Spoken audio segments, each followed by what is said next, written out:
And we are live once again, back with the Expendable crew. And this is going to be a fun session, I think. I think that the title I picked for it, The Darkest Hours, is appropriate. So, as always, I'm going to try to do the quick recap. Last session was mostly involving, let's see, we had a couple of people who were under arrest. One was threatened to be thrown into the fighting pits to work his way out. Another was banished from the city. All of that sort of got put on the sidelines when a storm elemental, an elder elemental at that, hit the city like a freaking hurricane. I honestly did not know that was going to occur in real life, so that was just bad timing from a certain point of view. But those who were able to went out to fight it, one of which was, ironically encased in metal on a flying horse, taking on the storm elemental face to face. But you also met a new individual, a large mechanical person who's capable of throwing some power around. And then one of you managed to finally banish the creature back to its native plane. So, good one there, Ish. Because of this, yes, I believe you were the one who cast the final spell. And because of this, the city was still heavily damaged. Hundreds of people dead, but those of you who were capable of doing so worked through the night, saving as many lives as you could. And when your new Warforged friend, Prize, went to lobby on your behalf, which, in his case, literally meant standing in front of the most official looking door until he could, find a citizen, an employee of the city, and just, talk to, not let them go about their day until he said, look, we're kind of in crisis mode right now. We are more concerned with saving people than we are someone who committed a crime yesterday. But if anyone is caught committing a crime during a time of crisis, they're probably just going to be executed on the spot because we don't have time to deal with it. So, Ish is allowed to walk around the city, although any guards who recognize him are probably following him. But hey, we're not then right now. We're about a week back when Michael was making a deal with Koalish.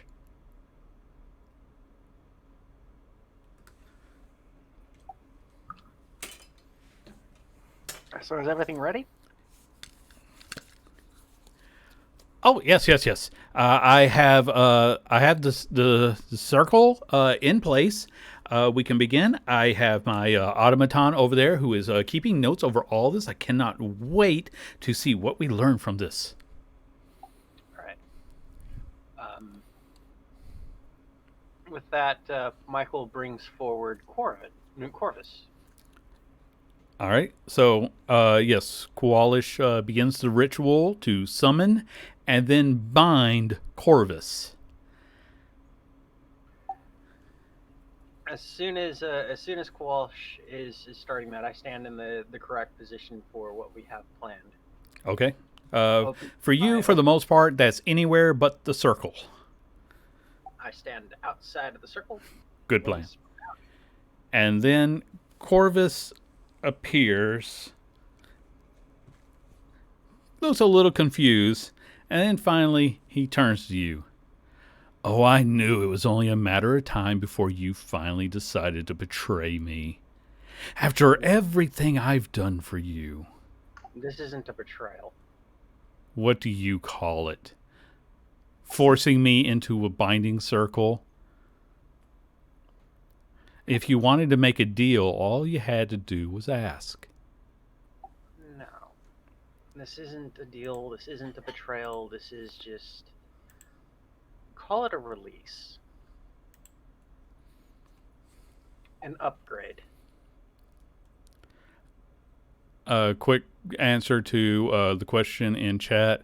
Koalish is the mad mage who help you get your plans for the pocket dimension that you guys use a lot.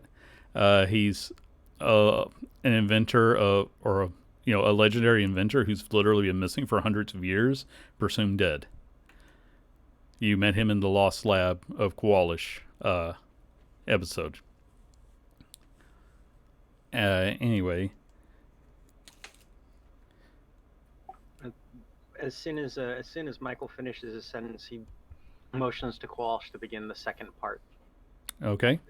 Standing at the He will just sort of motion for you to put your hands on the Demi Lich's skull. Michael does so. Okay. On Corvus. Yes, it is.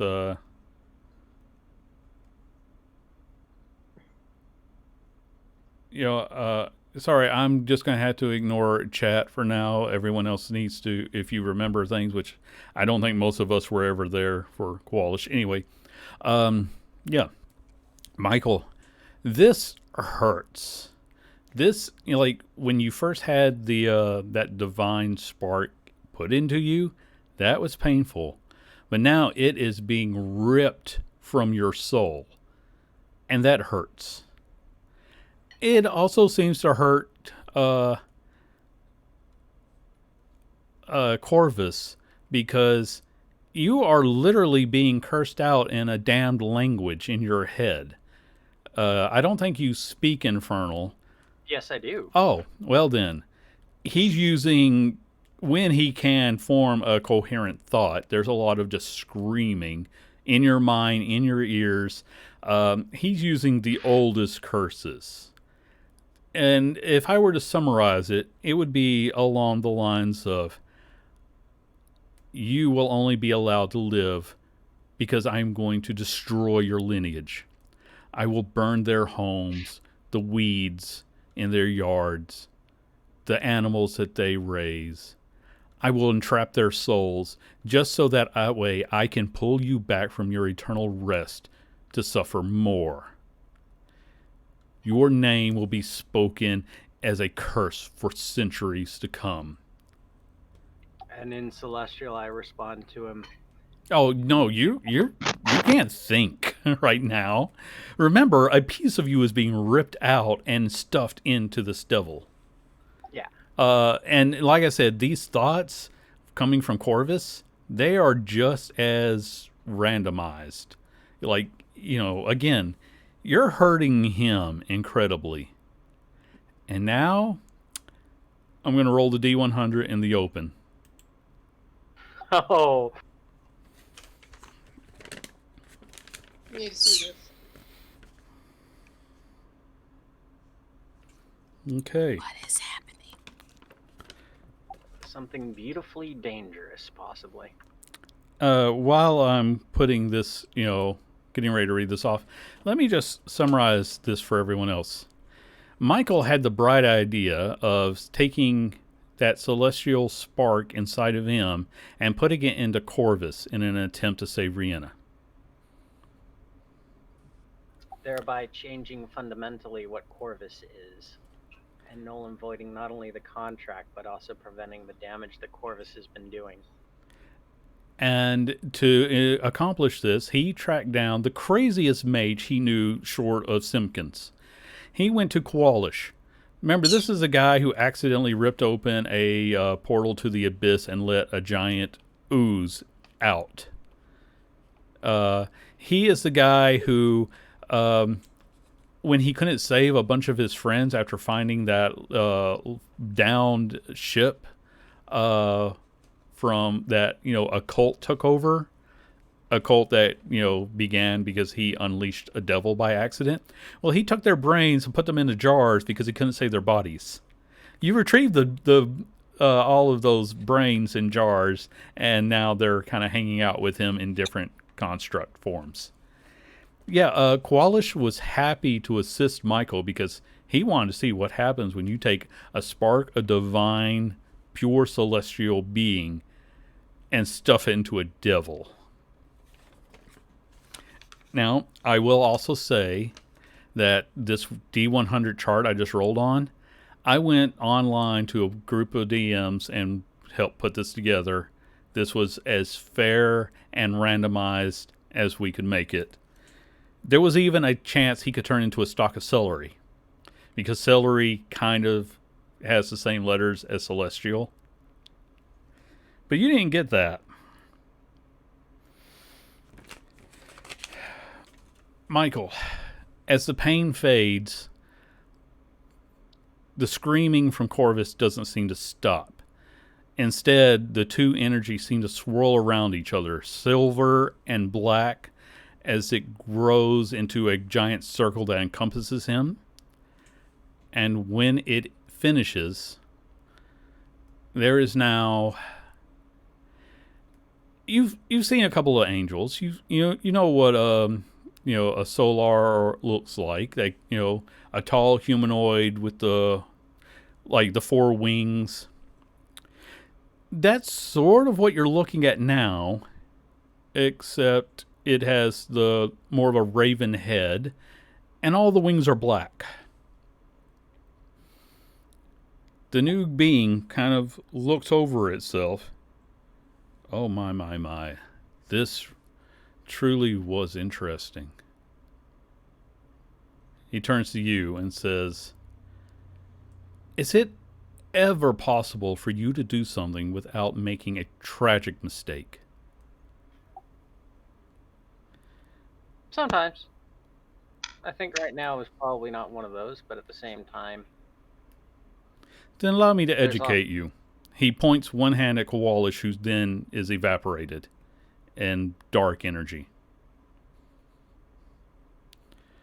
The new being steps through the binding circle and kneels down to talk to you face to face.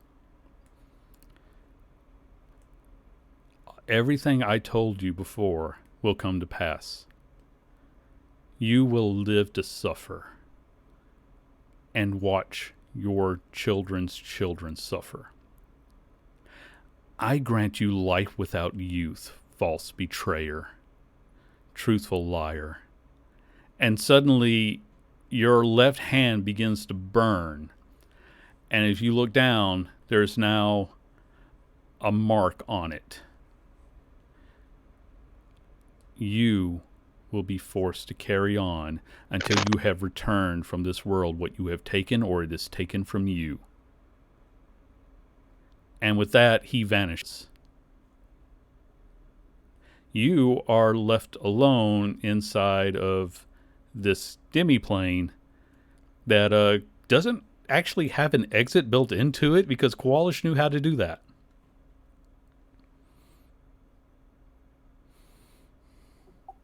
I just look at the Lich's skull and then just go, looks like you and I are going to be a little busy for a while. It will actually be about 2 hours, and a doorway does open up, and Kowalish walks through. And he looks around like, "Oh, I'm going to need to go over the records of this. This did not end well at all, did it? No. He goes over and he takes the papers that his automaton was writing. It's like, and he's just flipping through, looks at you. "Did we just create a dark god? That is absolutely amazing." And he takes the notes and just walks out, leaving you. The doorway doesn't close, but he's not paying attention to you anymore. He's got records to go over. Michael just slowly follows after him, picking up the Demi-Lich's skull while doing so. Oh, yeah. Another construct will take that from you and return it to where it goes. So, yeah, I'll just follow after him and go, well, I did tell him that it would be an upgrade. Didn't tell him that it would, not hurt, but hey. Yep. And he will eventually help you, give you a portal to where your friends are. Because I don't know how to wrap that part up. I had certain outcomes I really wanted to happen. creating a dark god of death was not one of them. No, it's the one I wanted. Not the one you wanted, the one I wanted. Michael, we're gonna have to have a talk. Did he just create the angel of death? Oh my god. So, back to the group. You're all kind of, sitting around, chatting at one of the remaining taverns that, in the city of and it's been about a day since the elemental, and all right, no, we were the day after, so it's the day after that. Hasn't been long at all. I'm just curious. Whenever he goes to a tavern, does Prize try to take over the kitchen? Absolutely.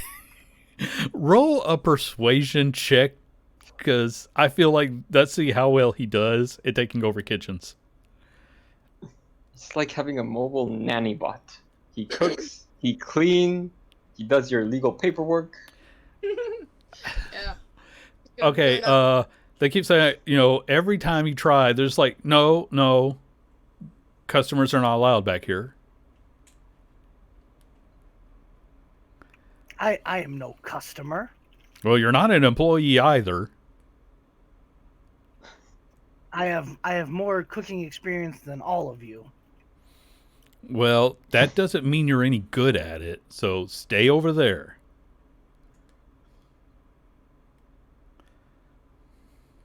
Stay by the door where they're coming out from the back and just start sprinkling spices on things as they walk by. I'm going to allow that because that's hilarious. And you get a plot point for that. Just puts like way too much chili on some of them. Too much. Okay. So you're all trying to deal with all the dirty looks that the staff is giving the group of you because Prize Right is seasoning food.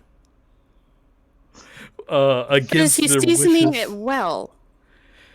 Give us a wisdom check for that Prize. I feel wisdom is the best for cooking because it falls under survival, or the other way around. Am I using my proficiency or not proficiency? The tool. If you have cooking tool proficiency, then yes, you can add that. He's angry. Yeah, everything is so much better because of it, but that doesn't mean the staff is 100% going to acknowledge that or they're even aware of it. It's just that people are like, man, the food's better today. I know, they must have gotten some fresher spices in or something. Prize takes a lot of self-satisfaction in that. Yeah. So, wow, okay. I love it when that happens. That's the perfect time for a D20. So you're all sitting there, enjoying better food than you expected. And suddenly Michael walks in. Michael no longer has wings or glowing eyes. Hey, Michael, what the hell happened? Did you chase air? Does this happen often? Like he can does it work like he can turn it off and on? Like he's like, haha, I have wings. No, I don't. Is that how that works? No, I'm like freaking Samson. I get a haircut and then suddenly everything changes and I lose power. Oh. I can't identify what new vanity item he has acquired, and I don't know. I don't know at this point. Looks different every time I see him. And yes, that's perfect for Jonja. It's like, I don't know what's different, guys. What did he shine his armor? What is so interesting about my keyboard? What? What do you want? Andy, I have a question. Yes. Whenever I use divine sense around Michael, did that give off a celestial thing? The slightest of pings. Okay. Can I try that? Sure. There's no longer any celestial energy about him. What happened? Do I? I don't think I do. A lot of things happened. Oh yeah, I'm not. Tried Matt, to deal with Corvus. I'm not masked. Or masked too much. You tried to You do can- what? I tried to deal with Corvus. Things did not fully go as planned. Why you didn't answer me? What? It's no wonder why you didn't answer me anymore. Or moments ago, where he is. Deal as in negotiations, or deal as in like take your final breath type deal? Deal as in change his very nature. Huh? You could do that. There's ways. Elaborate. You have to add something to them that changes them. And Okay. What? And did were you able to deal with him in that way? well, he's no longer what he was, but he's now something quite different. Different how? Like, I mean, is he cool? Are we gonna have? Can we like write him off our list? No. We might have to deal with him immediately after Donafar. You're funny. That's funny. That Wait. what? So, after Donawar, we were going to see something about the Titan. Oh. Yeah, he's on that level now. Oh. Hold on. Let me get this straight. You took a gift, for lack of a better phrase, gave it to Corvus to save Rihanna, or try to save Rihanna, I don't know, and turned him into a... Huh? Okay, so the theory was sound after speaking with Kowalsh on it. You went...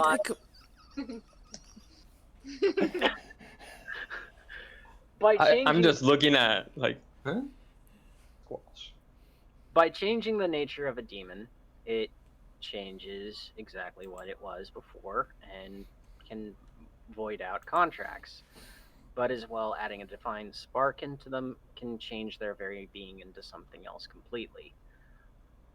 We were intending it for it to be something much more positive. Instead, he's now cursed me and like several generations of my line to essentially me watching them die very slow, painful, agonizing deaths while I age without youth into an insane, grief-driven plaything of his.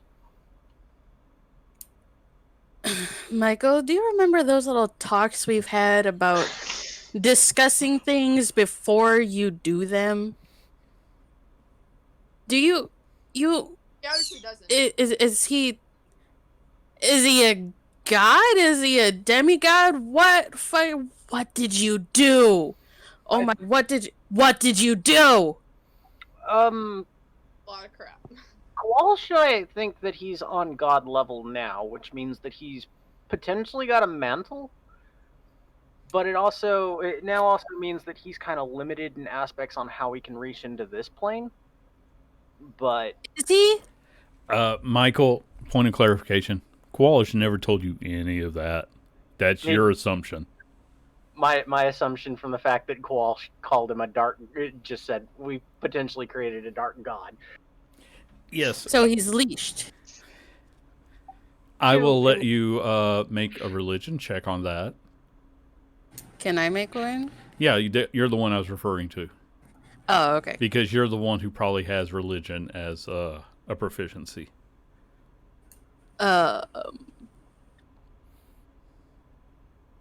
I mean, I was a fighter. I'm going to specify you need to have the proficiency to make this check. I'm a jack of all trades. Yeah, I I do don't. have the proficiency. Okay. I'm going to see what prize rolls before I give anything on what Michael, because Jack of all trades allows for some, but I'm going to lessen what he will know. So let's see what prize knows. Okay. So most of the gods have a mantle, and they don't tend to. A few of them have been known to directly affect the world, and they tend to be known as the walkers. The ones who choose to walk among humanity, they don't care about the rules of the other gods. And if they want to walk into a town, and I mean a large town, and make it a crater just because somebody sold them a moldy potato, they'll do it.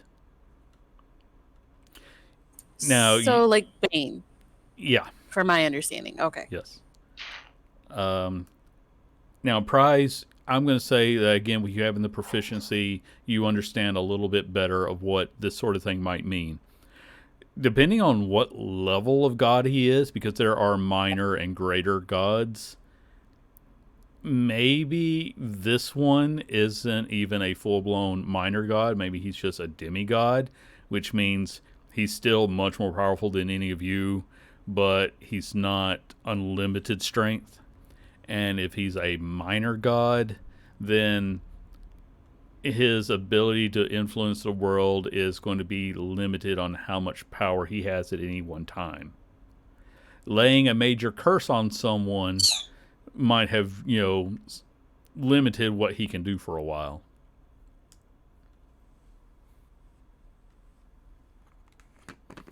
So, as a point of order, technically that is not correct about gods.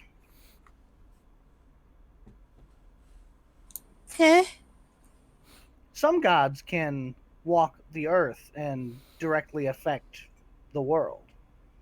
They're only the ones who choose to follow the rules are limited. Does Corvus remember who he was? Yeah. And he remembers everything that happened. Yeah.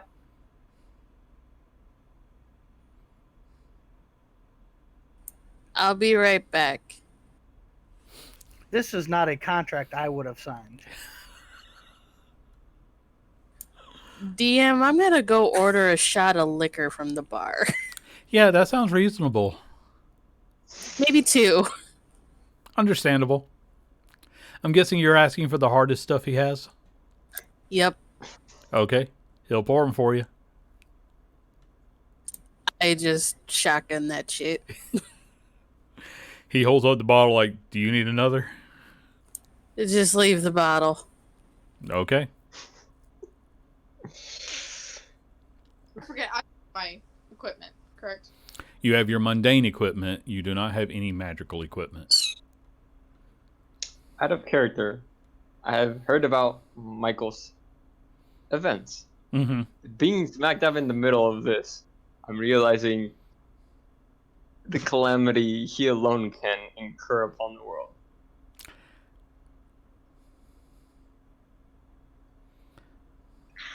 Might I add there, out of character, there has been a prophecy that Michael will either save the universe or destroy it. Well, we know which direction we're going in. Oh, and Michael, because you speak both infernal and celestial, I'm going to say that you kind of notice the mark on your hand is a combination of the two languages. And it would roughly equate to, in both, the symbol of calamity. Because I feel that is the perfect mark to put on Michael. It is. It's beautiful. So, what are we gonna do? Okay, so we have something else to do After preventing another hell from being created, we have to stop a dark demigod too? When did life get so complicated? Since we met a bard named Michael. No, your lives were complicated before that. I just added in the, fun and enjoyment of life with spontaneity. Hey, my life was I pretty think you good. mean- I think you mean apocalyptic. Your life was Because this is essentially what we're doing. your life was pretty good in the fact that it was very boring. Exactly. Yes, mundane is pretty good at times. I wasn't the one that led to your actions where you were essentially erased from existence by a dark god, but still existing. Wait, was that directed at me? Yeah. It's just like, wait, that's not me. I don't think it's Janja. Metal Boy just joined, and he just looks like her, like, you I'll too? pay the barkeep for my bottle, and I'll just go up and I'll just backhand Michael upside the head. Not like doing damage or anything, but just a good No. whack. Okay. Alright. Just make a strength check just to see. Watch me roll a fucking 1. I'm going to say, Michael, you can decide whether or not that one hit. Michael will step aside because that is below my armor class. Okay. So you try, but he kind of ducks it right quick. That was deserved, and you know it. Not just yet, man. Attempted not- assault. It's not deserved until I'm either imprisoned in a very dark area for the rest of existence, or until after Corvus is set back into either his former existence, or we extract the dark part of him. You know, I'm just gonna point this out because I'm slightly tipsy right now. I'm only in this issue with Shar because of you. Not fully, Well, Jesslyn mostly, but not fully because of me. that's why I corrected, not completely, but you're part of it, and now we have another one. Thank you. You're welcome. I don't know, but we need to also think about somebody that's also in the city, probably. Otto. We need to get him. I think Otto, being a noble that just has trinkets, is of least concern to us at the moment. Which does On our sort of bring table- us to what Trevor was probably working on over the past day, which was, I'm going to say that, with Michael not being there, it would have been Trevor who was negotiating with the gift commander for transportation. Probably. So, With Prize's help, if he wants to help negotiate terms. oh, that won't be too difficult at all. So you need a passage through the country of Alistar. That will. He's flipping through Navicus, coming up with prices. That would be 200 barrels of gunpowder.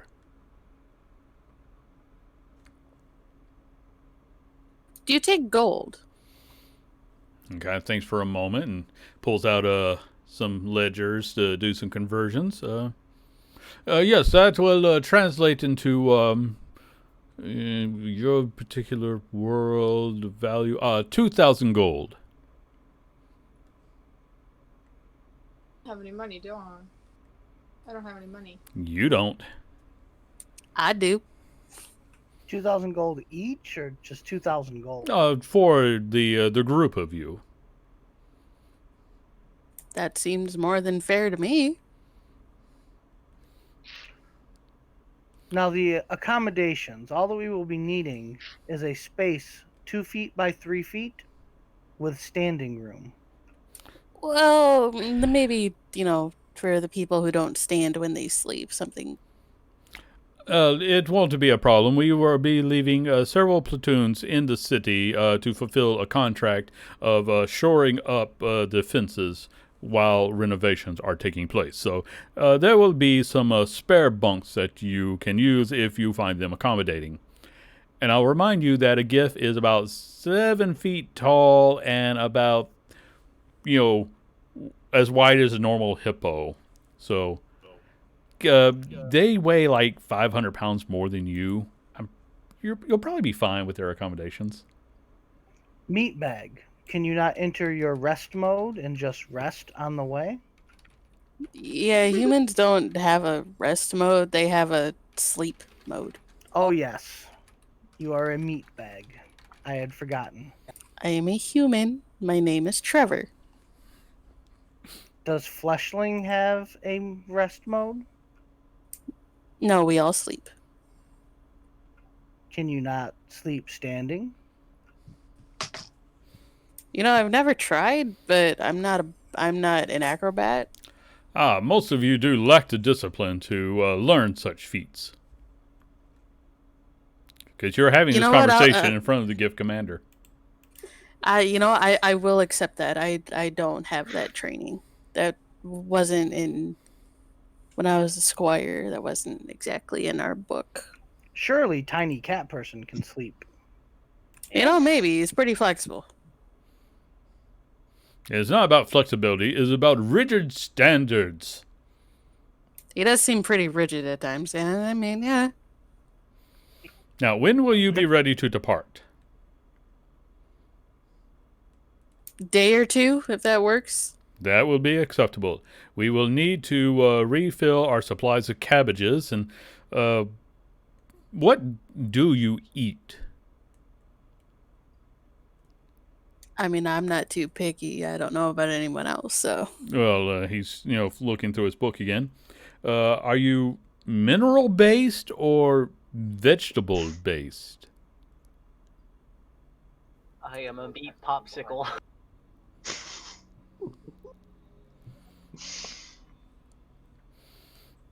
I'm struggling with an answer for that, and I feel like Trevor omnivorous. would be too. Okay, there we go. Yeah. Oh, okay. Yes, he finds the correct notation. You're omnivorous, so you do not eat minerals. Okay, we can accommodate that diet. So when you're ready, Wonderful. you may go to the gift shop. Thank you. Oh me, I eat the flesh of my enemies. That counts as omnivorous. And that's also would make you a lizard folk. We must go hunting to provide tiny cat person with her food. There's probably some rats on the ship that she can catch. Or he can catch. I know he's got a bird right now. Tiberius crawls up on your head. Not you. Excuse me. You stay there. No, I do what I want. Alright, let's get this going. Let's go. John Joe literally says something. So now we are back at the tavern where Ish was just, listing out the long list of things you have to deal with. Alright, so we have Donafar. Probably gonna die there. So next to that we have Corvus. 90% chance we'll die there. Titans. Yeah, there's no way to get out of that alive. Am I missing any, hidden interplanar threats that you guys are holding in your back? Char, but Char might be dealt with by dealing with Donafar. Alright. Or we've just pissed off the entire Pantheon. Speaking of which, You do have I that should- business I should- back in the city of Sigil that you basically abandoned a year ago. Actually, no. Michael had to go back there in order to get cash. Remember? No, you had to go there when we were talking about you buying the manacles. You already have yeah. gold. And I was going to say that since you didn't have to do that, you weren't going to stop by the shop you weren't having to stop by Acquisitions Incorporated. You just had to go to a shop that sold, manacles, highly magical ones. All right, so We've got an Acquisitions Inc. charter. and sigil. We've also got the fact that a archfey can see through my eyes at any given time, and all of my Okay, it's just looking very intensely at Michael. I'm like, who are you? I Exactly. Your life, do you? Okay, I- that if- archfey, in his defense, was to save Trevor from being trapped in a library. yes. Oh, I remember that. That was so long ago. Yeah.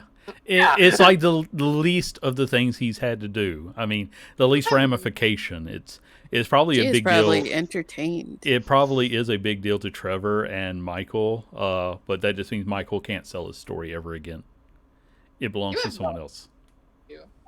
Um, And yes, there is a chronicle being written, and that chronicle just got a really interesting chapter.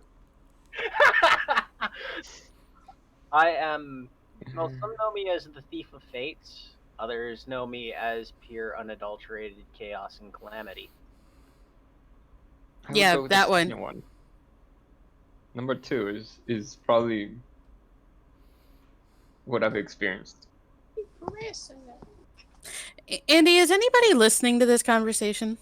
And I don't think that you're in a tavern where anyone is overtly listening in on you.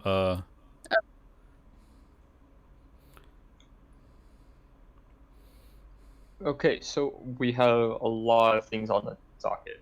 How about we start with dealing with Donafar? To that point, so you haven't been here for a while, but everything I had magical was confiscated from me. I don't know why. That's a lie, but I'll let Trevor explain it later. You Point know, is- sorry, go ahead. Be right back. Point is, I need some money to be able to conjure back my incredibly annoying flying serpent, who is not really helpful at all. Michael just hands over 1,000 gold to you. I hope this isn't pocket change. This is pocket change. It came from his pocket. Trevor gets a plot point for that one. Ish puts it away and he's like, I think I made friends with the right people. Although I might be questioning that statement very soon. So I did manage to get us passage to where we think Donafar is.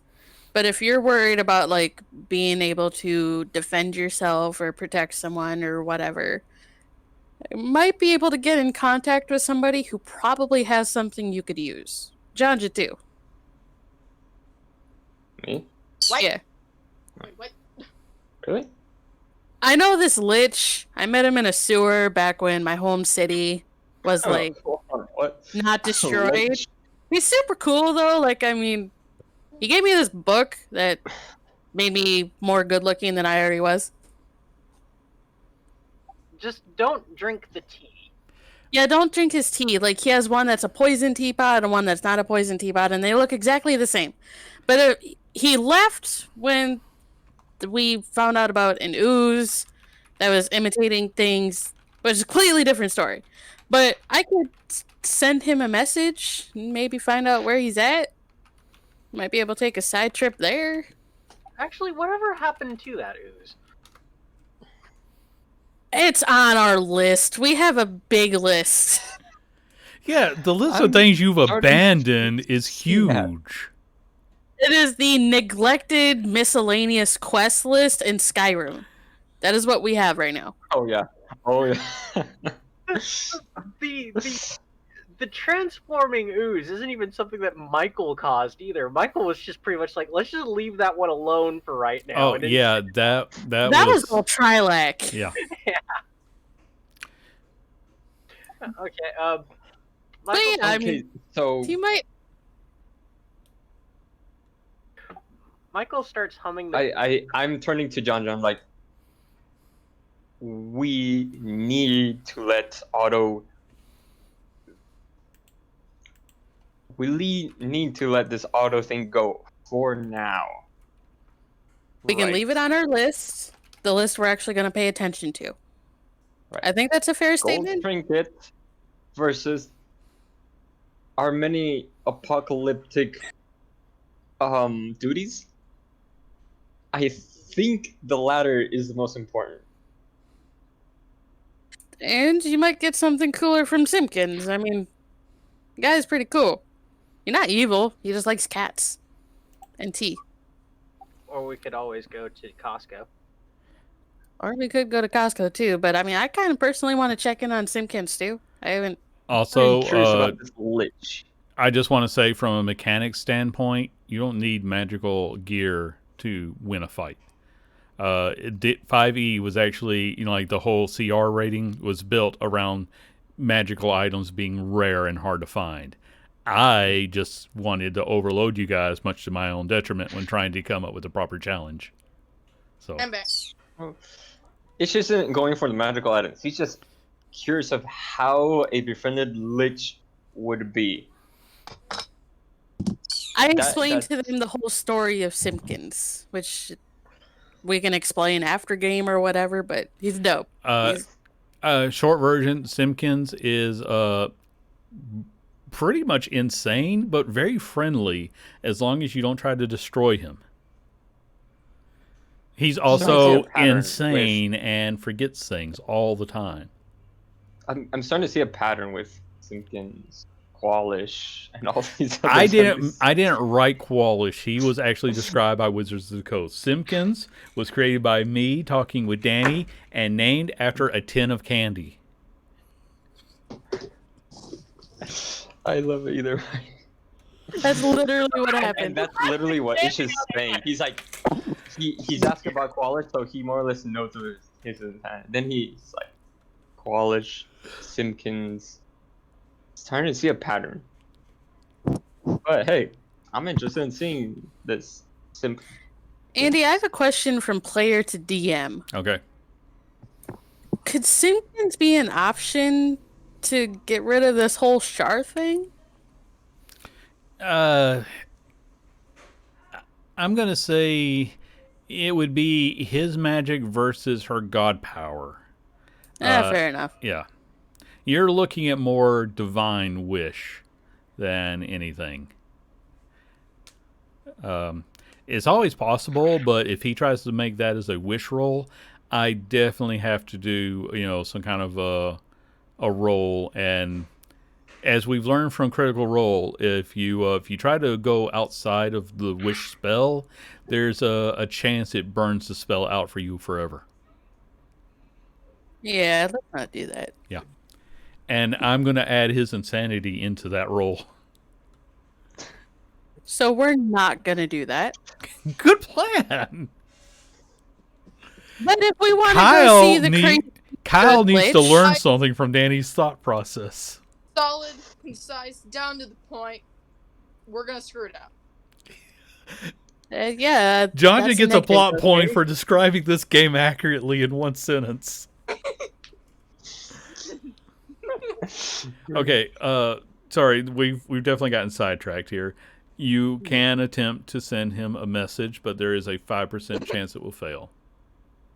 That's fine. I will attempt to do such if people are interested in going that route before we go the Donafar route. Okay, what is the message you want to send? You can only send one a day, so be careful with it. I know, but yeah, you're gonna count my words. That's why I'm going to let you compose the message in your head before you say it. We don't need to have a Ford and Jester moment here, okay?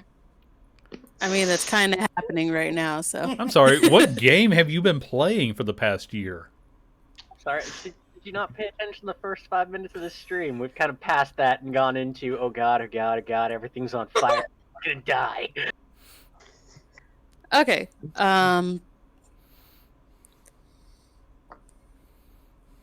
Something like Simpkins. It's Trevor. Wanting to figure out if you're all right. Wondering where you are and if we can come visit you. You have 5 words left. I'll just let the 5 words go. Okay. I'm going to roll to see if the message goes through. And a moment later, you hear a reply. Yay! Dale, I didn't know your name was really Trevor. Why didn't you tell me that before now? Now, you know we've been hanging out on the astral sea for a while now. You're here. Why do you have to live? Why do you have to visit? But you are welcome any time, of course.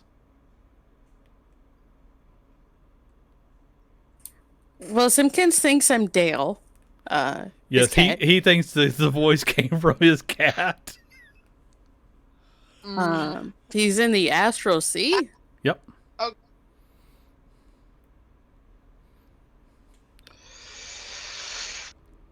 I'm trying to decide what kind of role I need to make because it seems like you have a strong connection to Simpkins. He's my buddy. Yeah. We're So besties. I'm just making a couple of random rolls here to try to decide something. I'm going to say that if you find yourself on the astral sea, I'm going to say, because it's more fun this way on top of everything else, that there is a good strong chance you would be able to track him down.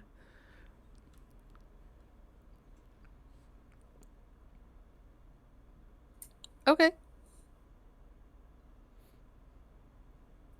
So, added on to the list is now track down Simpkins in the Astral Sea. Where that is on our list, I don't know, but it's an option. Okay, yeah. I thought he was, more. Closer. Yeah, so. I didn't know he was going to go plane hopping. And the only way I don't know how to do that is get the sigil. And I don't know how we get the sigil from here. And then how we get from here to Donafar. And I'm going to finish this bottle before we go anywhere. Let's just Right. go towards Donafar and then deal with things as they come along. Yeah. Okay. That's Because it is going to be a little bit of a trip to get there. Yeah, I mean, after all, you're on a boat. right. Got my flippy Whilst he flappies. finishes that bottle, I'm gonna ask Michael if he wants to help me do some very quick shopping All right. because I need to get that. For brevity, Andy, I'm just looking for the incense for the Find Familiar spell, and since both my shield and my hide armor weren't magical, I should have those back. No, Yes, they will. Money. Yeah, those they return because they were more Right. interested in confiscating your magical gear, as that made you more All right. dangerous. Did they also keep my pouch of material components? I'm going to go ahead and say that is more like a collection of things you've gathered over the years. So we're going to say you have that still. Because Alright, so many of those are just random things to an untrained person. So that doesn't really... I'll let you keep that one.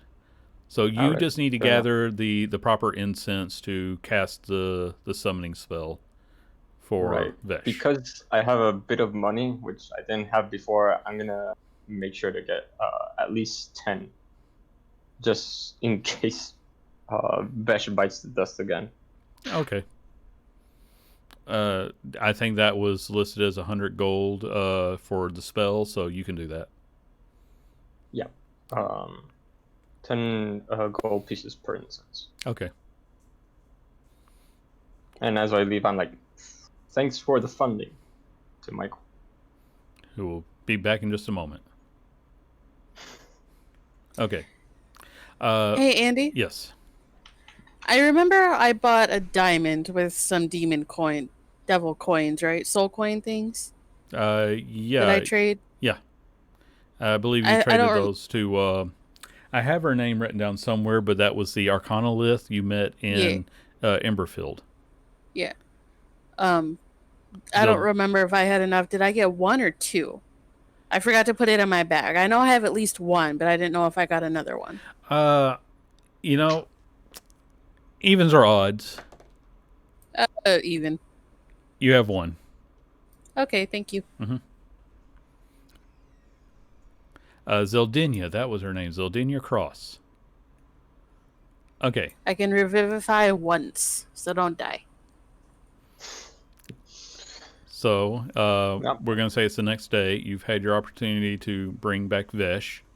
He is, he didn't mind the dying part because he died in the glorious service of Dindar. Have you updated him on anything else?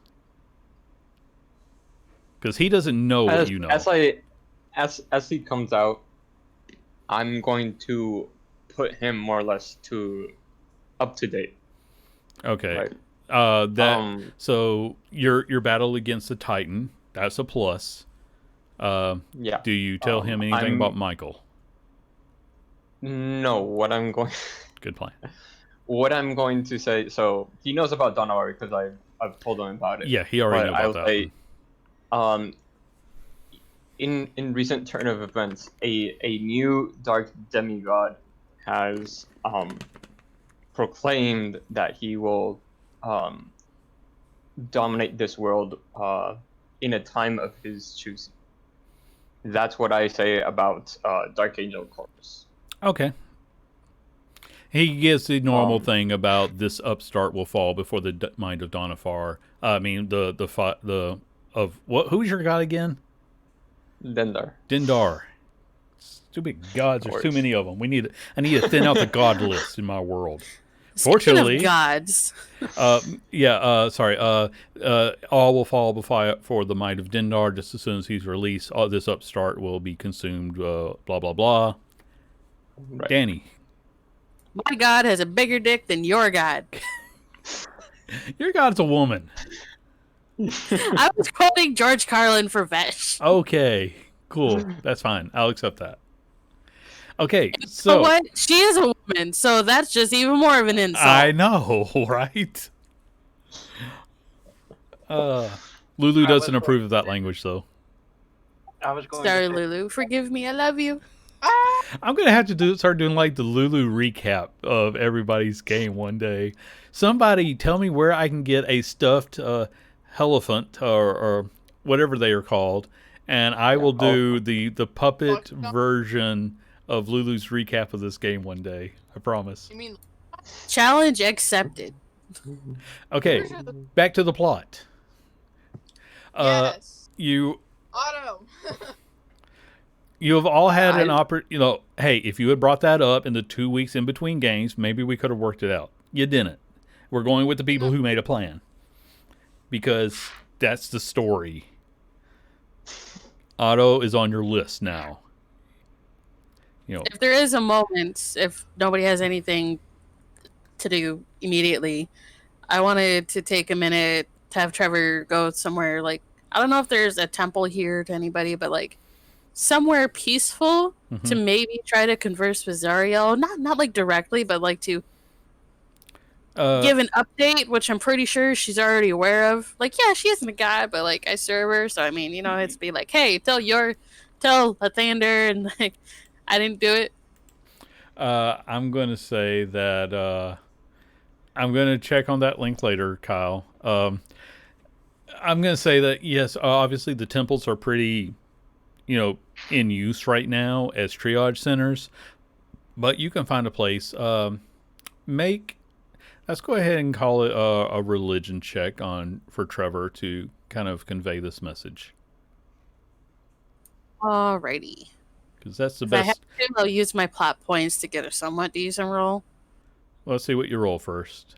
This is just religion, so it's the best thing I can think of to imitate prayer. 15's not bad. No. If you want to put the plot points into it, I'll allow it, but you don't have to. Use 5 to make it a 20. Okay. I mean, I don't know. I'll go with 15. I like that 15. That's okay, 15. Number. All right, so you take a moment and you're kind of, thinking, you're saying all this to Zariel. It's like, I don't know what's going to happen, but Michael screwed up again. It's bad. I'm sorry. Again. Help me.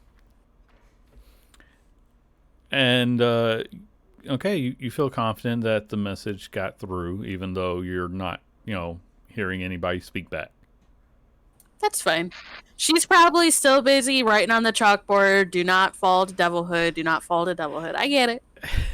I get the feeling that now is more of getting back to work.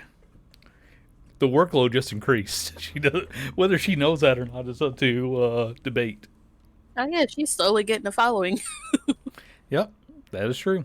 Okay, so everyone. Also, at the very end, tell Lulu I said hi. Okay. I assume that whenever you do any sort of prayer like this, it's like a conference call and you're like copy carpeting, Lulu on because you always want to throw that message on there. That's just what I assume is always a P.S. Hi, Lulu. Divine conference call. Yeah. Okay. So now everyone's getting on the boat. Like I said, it's got it's more than a skeleton crew, but there are still a lot of Gith that are staying behind because they are mercenaries and they took up a contract to help protect the city. But there's enough of them that they're able to do this job. So they get everyone on the boat. You're told that it's going to take a few days, which, by the way, is still weeks ahead of what you would have expected for a boat trip. So, take that however you like. So on the way, you're free to, having conversations with the Gith. They mostly ask that you stay below deck for safety. But this whole thing was built on the scale of Gith. So that means that you can just about jump through every doorway and not even come close to hitting your head.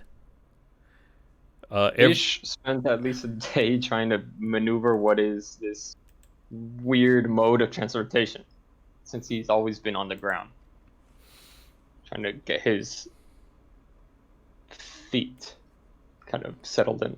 Yeah, it feels odd. Yeah. Michael, this even feels odd to you. Okay, this is new. Yeah. But, they're underway.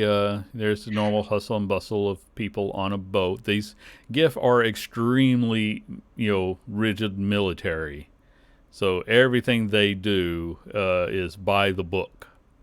That includes the entire chain of command. So if you were to follow one around, you would see that they almost spend time relaying messages as much as they do actually doing things. This isn't, you tell the subordinate to do something and he does it. No, he finds the person who's actually in charge and he tells them to do it because no one does something that they're not supposed to do. And they sort of, expect you. They didn't tell you, but it just feels like it's expected not to touch anything that isn't yours. So I'm kind of understanding this with my soldier background. Exactly. This is probably, I get the feeling Trevor was sort of this type to do something rather than spend 20 minutes tracking down the guy who did it. But you understand the principle of, but yes, this makes perfect sense to you. And it's probably easier for you. For a while, so he's like, yeah, I get it. Yeah. I've got a question. Yes. Would this ship be an appropriate place for me to be able to set as a word of recall location? You're going to need to speak with the someone on the ship about that. But yes, they will. They'll give you a location that is safe to recall back to, and they even applaud this idea because you never know when how the battle is going to go. So they think this is excellent preparation. They're a little disappointed that you're relying on magic. They feel that's they don't seem to be too big on magic, but the idea is sound. No worries. It's only just in case. Oh, of course. There should always be a plan for if the battle is not going your way. So they bring you down to sort of like an empty cargo section that, and you're able to use that as your recall location. Excellent. You know what, Dan? If you want to arm wrestle a GIF, you can arm wrestle a GIF. I do though. It sounds like fun. Okay. They'll probably gonna snap my arm in two, but Well, that's let's see. I think this is just a straight up strength roll. So let's go with that. saving throw. No, just strength check. Okay. Okay. And I'm just double checking something on these guys. I'm about to get my arm snapped off at the elbow, guys. No, actually, you win. What? It's close, but this one maybe he just underestimated you this time, but he fully accepts the loss, and he's you are much stronger than you look, young lady. What? Oh, I thought you being such a frail creature that but no, you bested me fairly. Congratulations. Uh,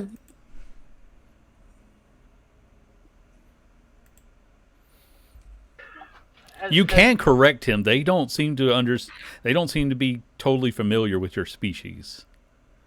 So that I was was thinking of a polite way to correct it. yeah. but That I wasn't assumed an Trevor insult. would That know. was. I'll let you do it as a. I mean, you just straight up say, "I'm a man." Yeah, I'm a guy, and my name's Trevor. Oh well. Thought the dimorphism was more pronounced in your kind. Ah, well, all the same. It is on my fiance, but not me. All the same, Sir Trevor. You much stronger than you appear. He kind of gives you a nod. As that Thanks. starts, Michael will just show up behind Trevor and put a backwards baseball cap on him. The fuck is this? So, like I said, you're going to spend a little bit of time. Just curious. Does anyone try to go anywhere that they were told not to? God, no. These things could sit on Michael and crush him. Yeah. I'm waiting Ish. for Jonja to talk because I saw the microphone come on. What? I don't know. Okay, let me put it to you this way, Jonja. There was two things they said. There was the engine room, which you are not supposed to go into, and they asked that you don't go above deck, but it was not a strict order. If you're absolutely needing to go above deck, they're not going to try to stop you. It's just stay out of the way. We're working up there. I'm not supposed to be here. You go above deck, don't you? Oh wait, where? Wait. Which one? Where- You're on a. How far behind is Katie in this game? You're on a boat with Gift. They said, here's the engine room. Don't go in there. Most of the other, everything below deck is mostly allowed to you. Above deck, they just said, it's dangerous up there. We're working. Okay. But you weren't told you can't go. Okay. I'm not going anywhere that I'm not supposed to go. I'm staying. Okay. I just don't like water. Oh, do you say that to one of the Gift? Sure, why not? It's like, oh, well, that won't be an issue at all then. Okay. And he He's goes, just actually gonna. Sorry. no, go ahead. No, Ish is gonna actually try to find the two gift that saved his and Jonja's ass back in Let me check. I need to get my stuff. Those particular guys are still within the city, so they were not on the boat. You can tell the difference in Gift, and I was waiting for someone to do that. I'm on a boat, Gift. You're welcome. I'm like, I'm talking to the group. Okay. My stuff. There's like so much stuff on the chat. I really like my stuff. Don't want to lose it. I'll probably fail this dramatically, but if I asked around for those particularly, and they told me that they were back in the city, I would have asked them, could I please have their name? I do want to give my gratitude towards them. Yes. There was let's see, Sub Lieutenant Frederick and Ensign Velmish. Very well. Thank you very much. You are welcome. Continue your good work. I will try not to get in the way for the rest of the trip. That should not be much of a problem. This is a smooth sailing. As long as no one falls over, it should be fine. Very well, then. I will do my utmost best not to follow. That is an excellent plan.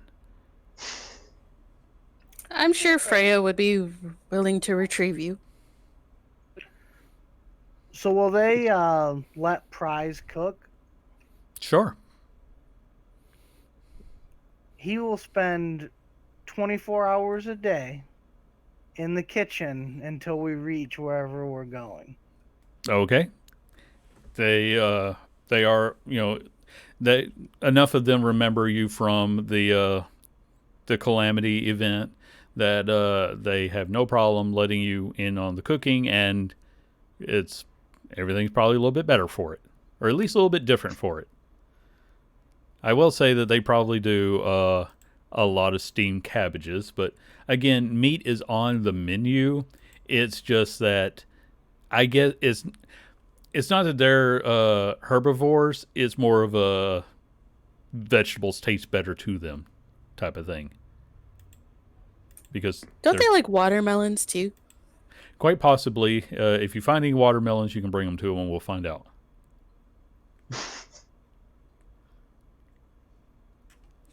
But since no one is going to try to push their limits anymore, I'm going to take one arm wrestling win and call it good. Yeah, that was actually quite impressive. So, congratulations. They're bigger than you, but you're, especially with that belt you're wearing, you're as strong as their average gift. They're very impressed by that. Actually, the belt just gives me constitution. I just have a 20 strength because I'm dope. Okay, well, in that case, then you're just naturally strong as an average gift. There's probably a few that are stronger than you, but it's an even match. You learn to get strong when you have Randolph for her brother. Well, like I said, you catch on. These guys are military through and through. Everything about them is military, so it is a perfect fit for Trevor. I'm happy. Okay, so as they get closer to Alistar, they will need you to come up on deck, Trevor, to help with the navigation, because you have this strange ability to know kind of where you're heading for. They don't fully understand it, but they just assume it's one of those arcane things that your type deals with in this world. Wait, I know what now? Well, you can kind of get a sense of where Donafar is. I do? Wait, I feel like this is something that Danny doesn't remember. This is when we were talking about how to kind of, like this arc was taking longer than any of us expected, and we were just going to have you, instead of dealing with all Donafar's lieutenants, you having a connection to Zariel, we're going to be able to get a little bit of a feeling about what direction to head in. Got it. Okay. So I understand. And because the other person who had a connection to Zariel just transferred it into a devil on a whim, you're the only one who can do this. Unless Surprise uses divine intervention or something, which always has a chance to fail until you're level 20. So, you have to, you're asked to come up on deck to help with navigation, because as you get up, you realize you're not sailing on the water, you're flying in the air. And below you is the Shattered Islands that was once Wildem. In fact, make a perception check. Oh, God.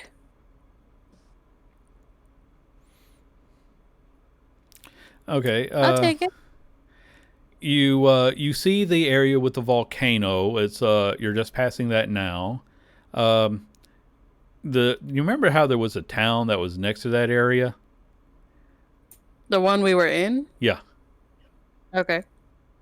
Yeah, you don't quite see it, but it's not like it's a crater anymore, but there just seems to be something gleaming there, and that's kind of odd considering how high up you are. But anyway, you're heading over the Iron Rook Mountains, which leads into Alistar, which is the land of frozen death, as some people less charitably call it. Because as I've described Alistar in chat, it's Russia in the winter. It's so frozen that you can barely work the land, and they resorted to necromancy as a way of life. And I just now got that. Necromancy is very common there because they need farmers who don't freeze to death or tire out to try to grow their root vegetables, which is the primary food source there. Fair enough. So, but you can come up every few hours and kind of help direct them just based on where you sort of get the feeling that something is more off than not. Eventually, you're going to need thicker winter clothes, and if anybody doesn't have any, they will loan you some of their children's clothes, which are still a little bit big on you.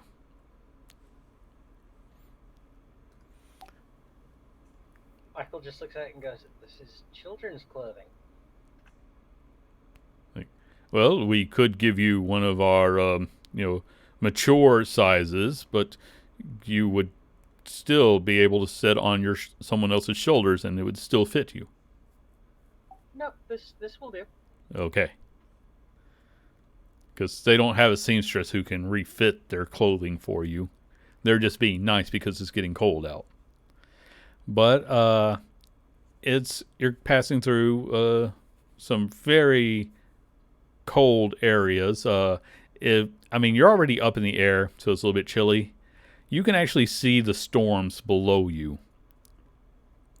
But after sailing for a couple more days like this, Trevor is pretty sure that below you is something horribly, horribly dark.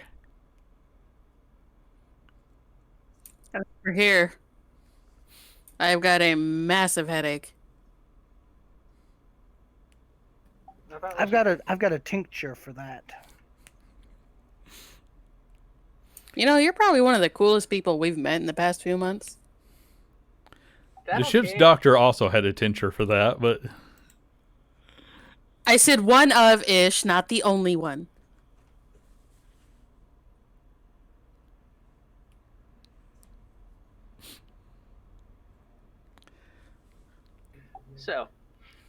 So are you ready to be leaving us now? Yes, we shall leave you corporeally, but our battle spirit and our love of your friendship will always be with you. Michael, that's somehow cooler without your wings and your glowy eyes. They say, well spoken, hand you a small disc and knock you over the side. Like, he does know what a featherfall token is, doesn't he? He'll figure it out. Okay. I look over.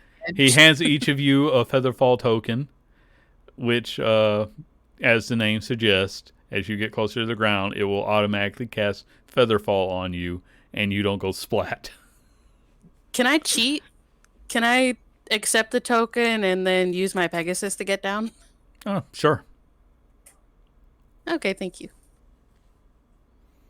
Prize, when he is handed the token, he will reach into his chest compartment for cooking. Mm-hmm. And he pulls out a small bag that is all of the spices and everything he's been adding to the food for the gift the entire time. I've been pulling it out of the endless sack throughout the entire trip, and I just give it to them and give them the basics of how much to put onto it. Oh yes, I think you've been explaining that to the cook the whole time, like how you're using it and what kinds you're using. Then I say thank you, and then I jump off. And you just hear him say, "Thank you, sir." He just sinks to the bottom completely. So I'm going to I am assume everyone floating else went gracefully to. down Pegasus. Yeah. John just seems hesitant. Jonjo, would you like a ride? And with that, there's no need to be scared, and a gift hits you on the back and you fall off the edge. To try and save myself. Sure, make a deck save. Okay. Alright, hold on a sec. I gotta double check their strength. Yeah, you windmill, but you fall. Okay, do you guys remember the movie Homeward Bound? In the very beginning on the seesaw where the dog sends the cat flying? I've got a gift for that.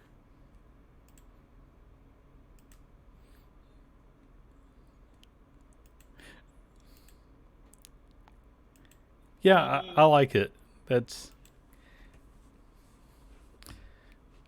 And given a couple of minutes, you all land in the snow in front of a large crevice that it looks like it doesn't look like someone carved it. It looks like, it's below the ground, so it was probably uncovered in an earthquake, but it led to something underground once.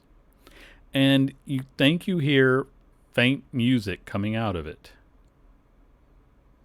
I'm guessing my spidey sense is like ding ding. Yeah, you don't even have to activate, your senses to know that, you don't have to use the divine sense to know something is here that shouldn't be here. Although you're probably wondering, why is the ultimate evil playing bagpipes? It is an interesting question.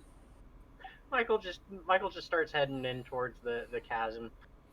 Okay. Ah, such beautiful music.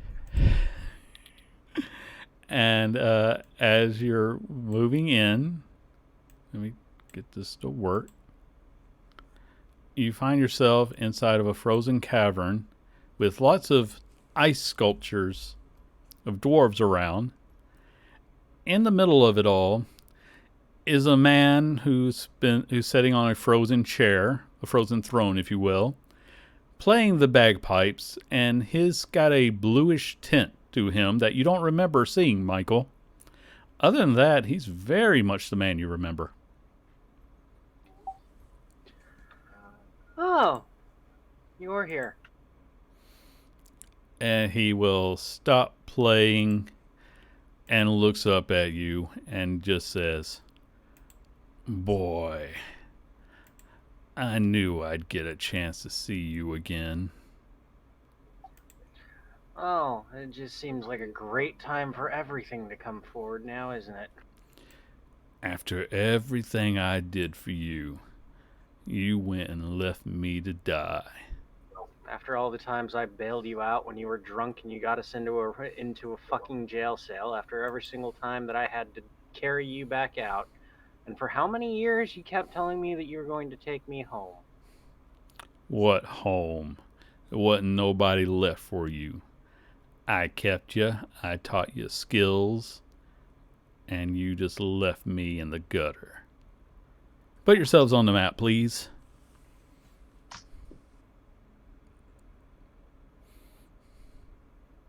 Where would we be in orientation of the map? Is it all the way at the top? I'm going to say that for this purpose, you can put yourselves just about anywhere you want, because you can't be within 5 feet of them, but you can have been spreading out. There's no obvious advantage in a battlefield like this. For some reason, I cannot shrink my... Yeah, I don't know why. Yours has always been a little bit odd, so... Just for context, is this a dude from your backstory? Yeah, this is my former master. Ah, okay. Oh, Okay, I'm seeing 4 out of the 6 of you. Oh, wait, there's only 5 of you. So, what am I thinking? Honestly, I feel like John Joe's a mix between the second photo and the third. That was before he almost.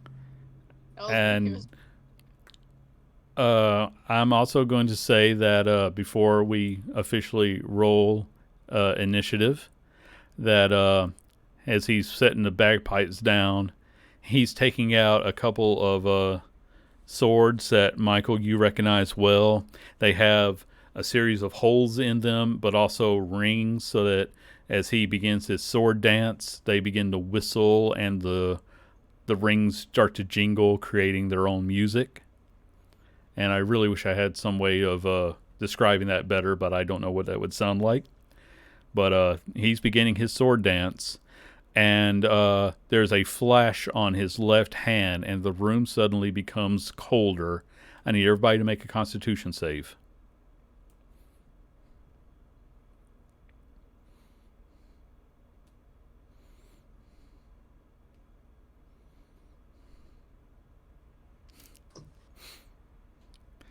No, that's very fitting. Yeah. Am I the only one that thinks paladins having proficiency in wisdom saving throws is stupid? Okay. I'm not going to do anything terrible to prize for that because it's going to be bad enough. You don't take any actual damage, but everyone but Janja has half movement, and you have no reactions for the time Right. being. Unless you can find a way to warm yourselves up, you're going to be dealing with those. So now we roll initiative. That sucks for me. Yeah, I know. It's almost like he has horrible, horrible abilities and powers. And somebody probably should be asking, how's this guy even alive? Really? Two I now fucking one. won. Two You now think one. Michael's gonna ask, how's this guy alive given his entire life? He's just gonna be like, why the hell hasn't he tried to kill me sooner? You're free to ask that, before the fight fully takes off. Why haven't you tried to kill me sooner? So I don't have my ring, do I? No, you don't. Crap. No magical gear. I'm just waiting for prize so I can get everybody in order. At least I'm a monk. This is. And you're the only one who can move their full movement. Yeah. So I can move 110 feet if I dash. Yep. You can do that and not hit them at all. Okay. Let me just get everybody in order of how they're going to need to go. Let's see. I'm going last. It's cool. Yeah, you are.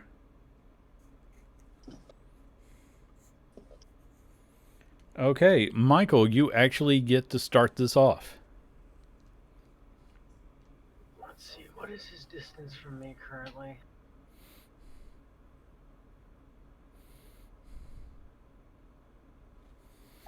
Oh, yeah. Michael just focuses in on him real quick. And then utters a word. And shatter at level 7 just epicenters right on him. Why do Oh. I imagine a little baby that throws the little weights and then just screams and that? All right, that's a dex save on his part. Con save, DC 18. Okay, con save. Just real quick, let me check something.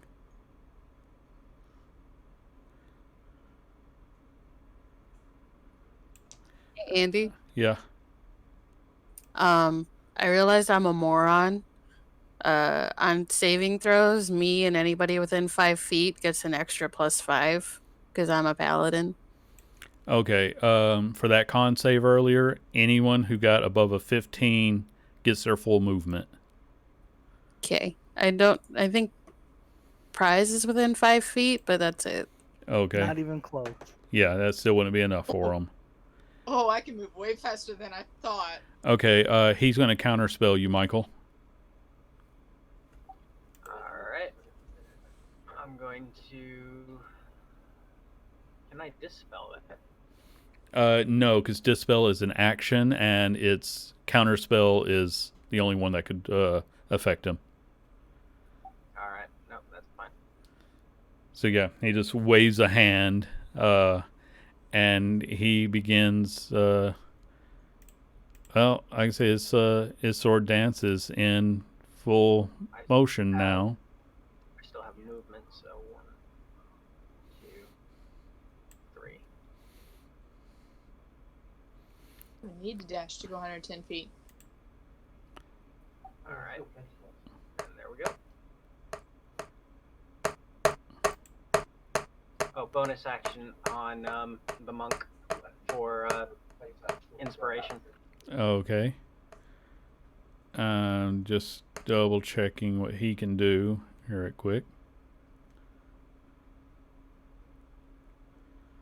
All right, so I'm going to say that he's going to pick you and Trevor. Both of you need to make an intelligence save. Fuck. Me? Yes. Yeah, he seems to have a grudge against you. 9 plus 5. Okay. You are both going to take 56 points of psychic damage. That would kill my other character. Huh? One shot. If it makes you feel any better, that was a big move for him. Yeah. I feel great. I mean, I'm still in triple digits, but goddamn. All right. And you are also stunned. And he is going to start to move closer. And now it is Isha's turn.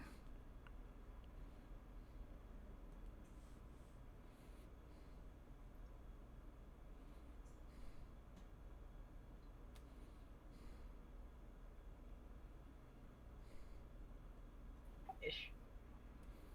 Ish, you're on a timer.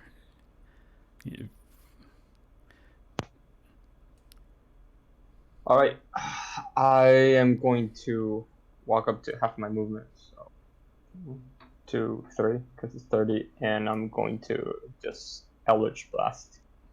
Okay. I'm going to say that there's this statue between you two, from the looks of it. So that's going to grant cover if you try to shoot through it. Half cover, 3/4. I'll just say half cover. All right, You're pretty still sure. try it. I mean, you can always just blast it with the first one, then aim for him with the other two. Yeah, I'm just gonna go in a straight line. If I blast that statue, I'll Okay. blast that statue. Okay. So it's 3. All right. Okay. I'm not really doing the crit fails right now. Yeah, you shattered the statue with the first blast. The other two, though, he misses them by, just sort of dancing and dodging around them. But that statue is no more. Let me actually try to remove it from. We'll say a prayer for it later. Oh, yeah, because where's my icon thing? That'll do. That. Okay. And now it is Prize's turn.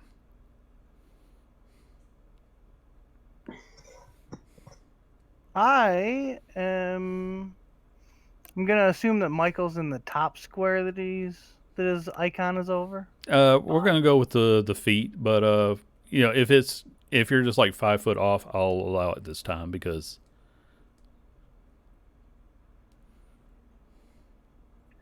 I'm gonna walk up and touch Michael, and I'm gonna cast Warding Bond on him. All right, what does that do? That grants him resistance to all damage, +1 AC, +1 to saving throws, and every time he takes damage, I take the other half of it. Oh, wow. Okay. That's incredibly impressive. Janja, it is your turn.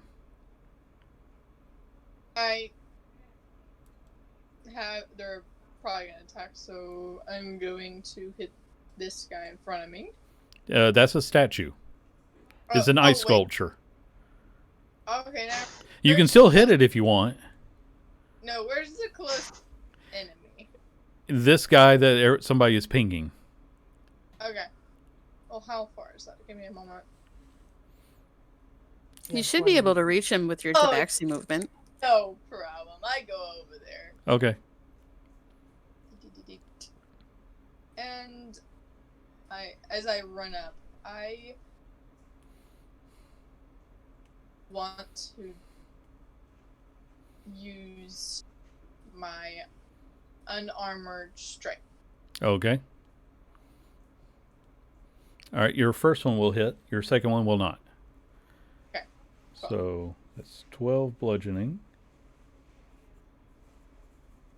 Okay. And sorry, I'm checking on my stuff. And then I suppose I'll just use another keep. Wait. Okay. Going with the standard flurry of blows. I'm gonna actually use the arms of the astral self instead Ah. as my bonus actions. Okay. No, it's not a bonus action, right? It's just another attack.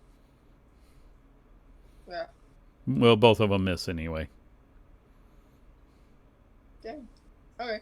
I'll spend 6. I'll spend 4 plot points for the second one to hit. Okay, I'll allow that. Well, Wait, didn't you say you did something to me? To John? You said you did something to the monk. I don't remember. No. Okay. My bad. Maybe I just heard something. Anyways, that's my action. Okay. You can go ahead and roll damage for your astral arms because Michael is going to throw in plot points for let you hit. don't forget you also get a inspiration die on the damage as well. And For let me both, just correct? put that in For the just the clear. one. Yeah, just the one. Okay. So what does Katie need to roll for the extra damage? Getting that right now. Okay. It is going to be.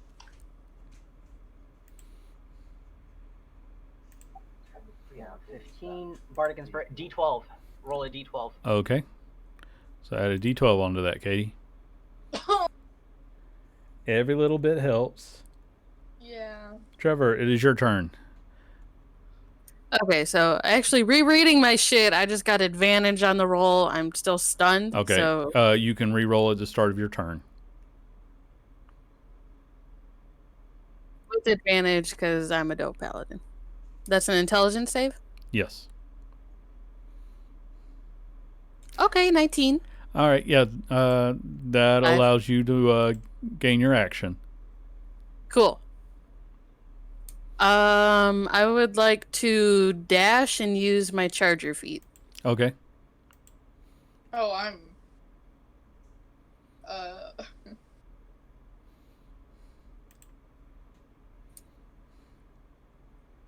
So I already used my bonus action, so my sword's not lit up right now, so I will use my bonus action to attack. Okay. Because I used charger. That's fine.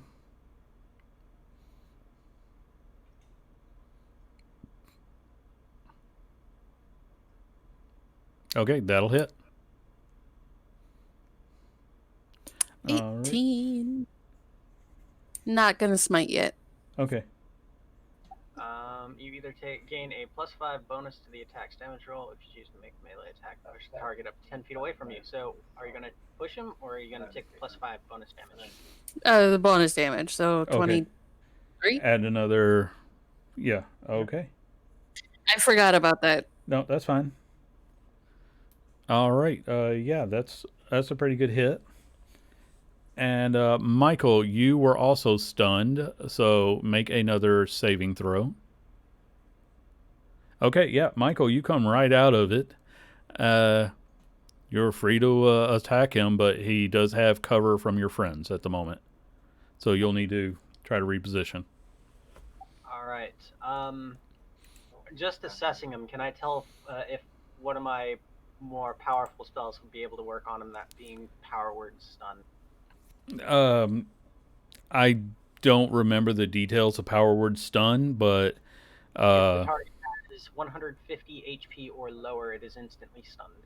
you have no way of knowing if that's going to affect him. All right. So I'm going to do then is I'm going to use Shatter on him again. Okay, what level are you using that at? 6. Okay. And yeah, he's just going to do the thing again. Counterspell. He knows your tactics. Do I have my reaction back, or is it still? You need to make another con save to see if you gain that back. Alright. Can I make the con save as well? Yes, I forgot that everyone. Well, no, wait. Sorry. No, you need to find a way to warm up before you're allowed to remake that save. So no one's throwing fire magic. So no. Then I'm going to use another Bardic Inspiration. I'm going to use it on Trevor. Trevor, yeah. Okay, Yay! that's fine. And now it is his turn. And you know what? He is going to use his spell directly. Oh wait, no, he doesn't need to do that. He can just outright wail on Trevor, who's directly in front of him. That's what I'm here for. Yep. And I'm trying to use these digital dice, and I like the idea, but they're a little bit slow. What's your AC? 21 with my shield. Okay. Then the first one is going to miss. The second one is going to hit. And let me just try to use this right here. Still slower than I like. Let me just roll it myself. Okay. So he is going to deal 10 slashing damage to you. And the way he fights is that he's actually having to move around you both. Oh, that's the wrong one. I put him underneath you, didn't I? He's staying within the 5 feet. He's actually had to step through you both. But for him, it's sort of a dancing maneuver. And Michael, you know this is because he practices the College of Swords, which means that he uses his inspirations to augment his fighting style. Yep. So, that is his turn. Ish, it is your turn again. Alright. Question. Can I use my action or the rest of my turn to try to heat up, or does it seem like I actually need fire magic too? You're going to need some kind of fire. If you have fire, like anything that causes fire to exist, you can spend your action trying to build one, but I'm going to find it very hard to believe that you keep a pack of kindling, in your backpack. Nah, best I got is prestidigitation. Fair enough. Yeah. Doesn't I that need to create get that small reaction. fire? Yeah, that does create. But without something to burn, that's just Yeah. like making a small flame in your hand. Oh, just set yourself on fire. Be fine. Yeah, I'll let you set yourself on fire. Alright, I'll set myself on fire with prestidigitation. I mean, if you think you have anything to, to counter the ability he used to create that effect, I'll let you do that. But I mean, this is one of those times when be creative and ask me what you want to try, and I'll let you know if it works. Yeah, but it's not something I want to do at the moment. Okay. Sure. What the hell? I will cast Dispel Magic on my frozen. It's not you that's frozen. He created the effect. Okay, then You I will saw cast Dispel like Magic a on bluish him. glow from his hand. Right. Yeah. No, it's. I will move the 15 feet I can, Okay.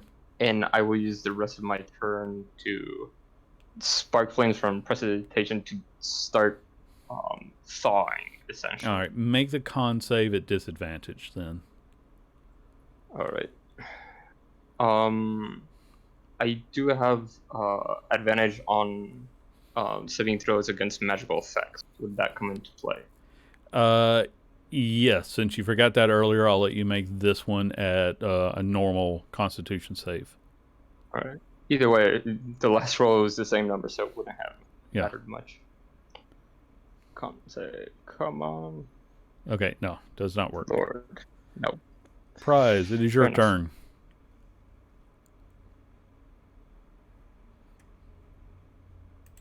Anybody sending me messages right now? I just don't have time to stop and read them. It's just a quick one that I sent over, which was, does he have anything flammable? No, the way I usually read these things is flammable objects aren't considered anything a person is carrying. From what I recall on the spells, it says anything a person isn't carrying. So,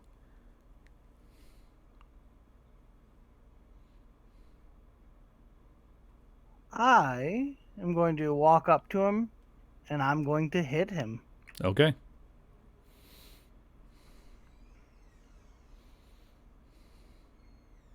I pull out my nice magical hammer. Oh, and I saw your avatar. That is almost perfect, by the way. That is, a big warforged with a big stone hammer. I don't know where you found it, but that is absolutely perfect.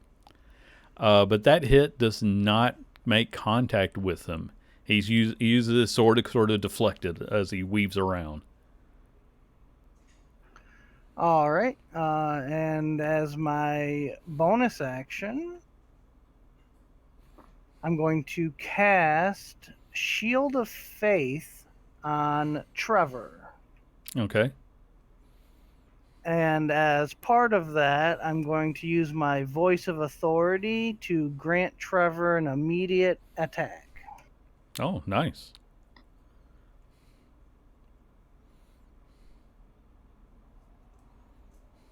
Funny.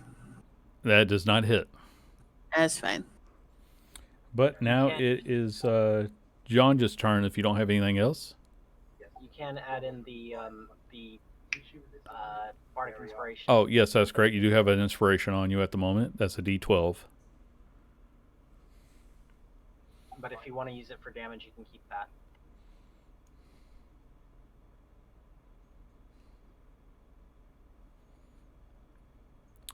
Okay, I'm not hearing anything, so we're going on to Jonja. I like to attack. Okay. So, boom, boom. Neither of those are going to hit this turn.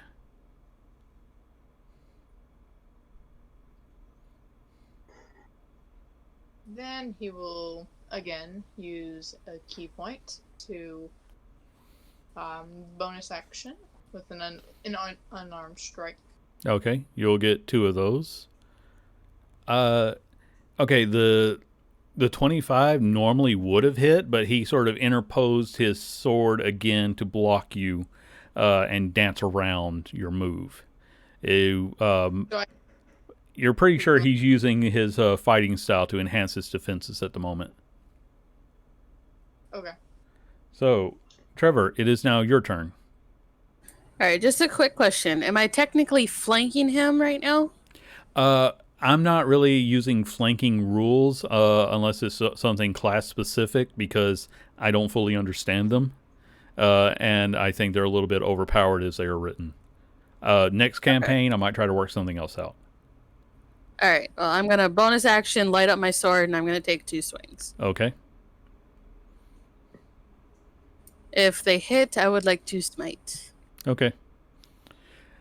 Okay, the 32 hit. Let me double check because I've got to. Yes, you hit him twice. All right, so let me just get a calculator to make this easier. 3 and Alright, and then I'm gonna smite, but I was gonna do that damage separately, because I want to make sure I do it right. Yeah, that's fine. Could be 3. Go ahead and add in the D12 for. I assume you're using your the other one. Yeah. Okay. So good God, 32. woman. Okay, so that was a 6 for that. So with my improved Divine Smite, I get an extra D8. And if I smite, it's technically 2 extra D8s. Am I understanding this correctly? That is how I understand it. If you're using like Okay. level 1 smites, you would like if you're using like a level 2 smite, you still only add 1d8 for. Okay. So, okay, give me all of that on top of it, and then I'll just subtract whatever is left from his.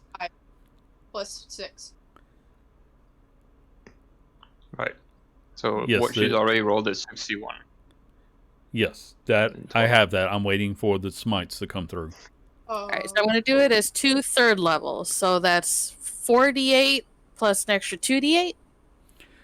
You're only adding 1d8 for your improved smite.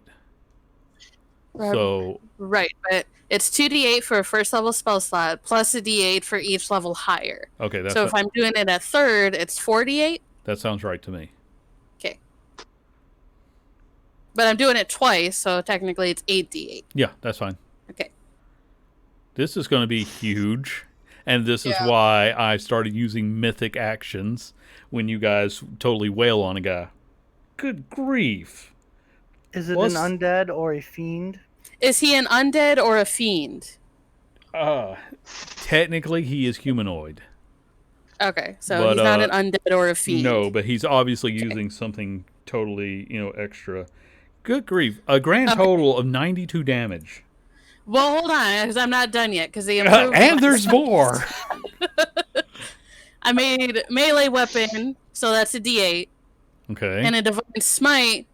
You add this damage to the extra damage of your divine smite. Okay, Okay. so I roll 1d8, and that's added twice. Yes, one for each. Okay.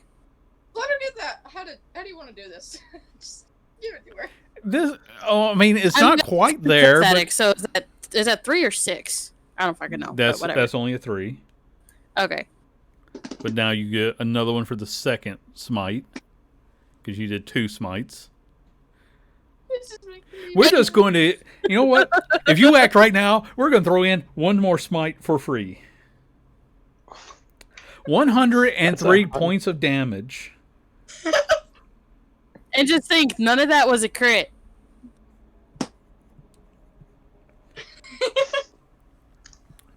Holy He is so pissed off at you, Trevor. Don't touch my bard.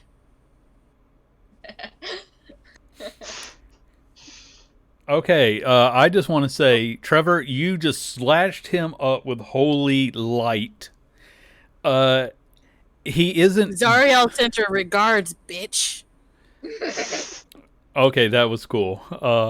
Okay, so as you're cutting him open, he doesn't bleed because ice seems to like creep in and seal off each wound.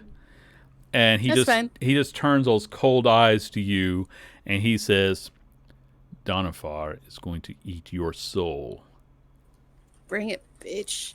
I do have a question. Yes. Does the radiant energy coming off my sword warm me up? I will say you don't get your full movement, but you are. I'll say for you, that will grant you your reactions. Dope. Yeah, he's hurt bad. Michael, it is your turn. Michael utters a word of power at that That word. stun. Okay, how did that work again?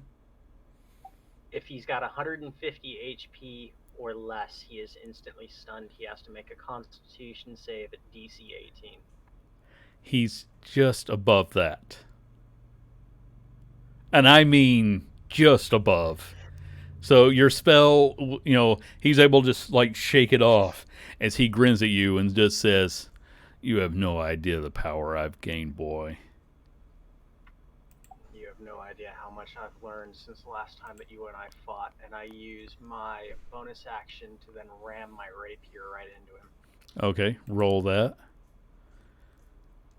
That does not hit this round. He deflects it. I will put 2 plot points into that to make it hit. That was just enough. He was going in to deflect it, and you just angle slightly to send it through, dealing another 13 damage. That is quite impressive. Okay. But now it's his turn. And he's just going to say, "Let me show you what true power is, boy." And let me get rid of this. His ring glows again. Everyone around him, which I think is all of you, all right, everyone but Janja. You know what? Let me double check And that. Let me double check that. Oh, I'm way off, so. Yeah, we're going to find out just how far off you are. Nope, you're close enough. Everybody needs to make a con save. Everybody within 5 feet of me gets, it's either 5 or 10, gets a +5. Not me. Is this a magical effect? If I have advantage or not? Yes, it is. Within 10 feet, you get a +5. Yeah, everyone next to Trevor gets a +5. Not me. 16 for me. Okay. Finally. I'm just gonna have to roll this one digitally because I'm gonna need a whole lot of dice. Help roll. I forget. You know what? Never mind. I forget what the command to roll specific numbers is, and I don't feel like waiting for. Again, I'm a fan of D&D Beyond, but their dice are just slow. This is true. /R1D whatever dice roll that you're doing. 1d4 damage, please. Sorry, but I roll 15. I don't. okay. So I'm going to start off by saying everyone who rolled lower than a 14 on their con save is going to take full damage. The rest of you will only take half. What type? Wait until it's cold damage. Okay, okay.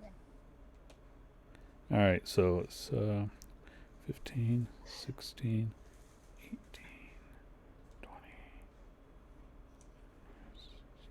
20. 28 points of cold damage. Okay, And use use what? my reaction to deflect energy.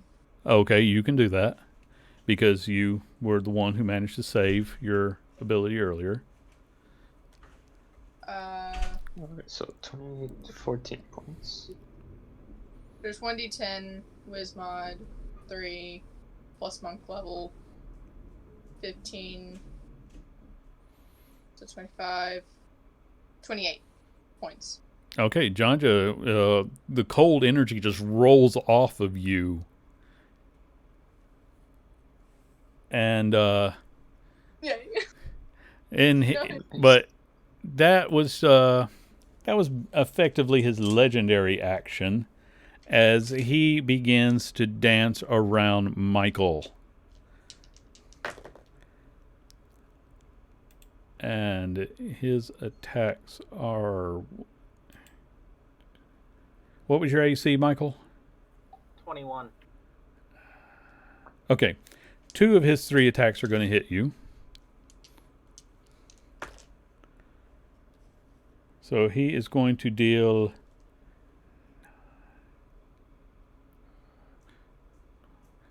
32 points of slashing damage. Yeah, I'm down. Okay. You have resistance to damage. Yeah, but it's still much more than I have hit points left. But Michael's going to be going down smiling and laughing at him. Okay. He is also grinning. Ish, it is now your turn. Andy, Well, What? I've got a question. How does the immortality work with me going down? The curse specified until you return what you have taken or it is taken from you. you can still die. Yeah. Oh. It wasn't the fun immortality. It was the immortality where you still have to fight. Question, Andy. Did I see him like? No, never mind. Stupid question. Well, shit.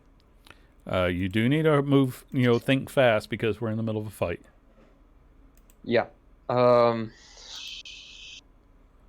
am going to try to banish the guy. Okay.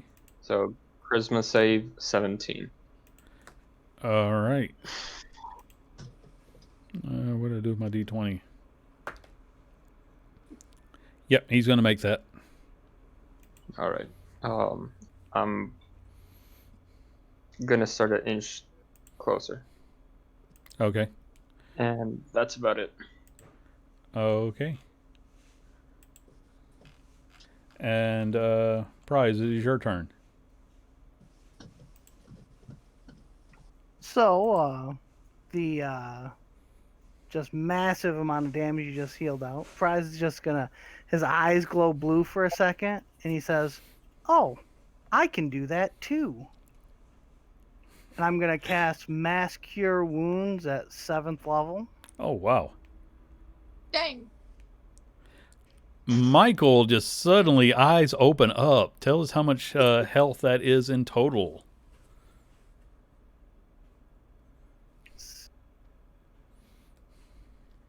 And let me mark off some charges on this item that he used to accomplish that earlier.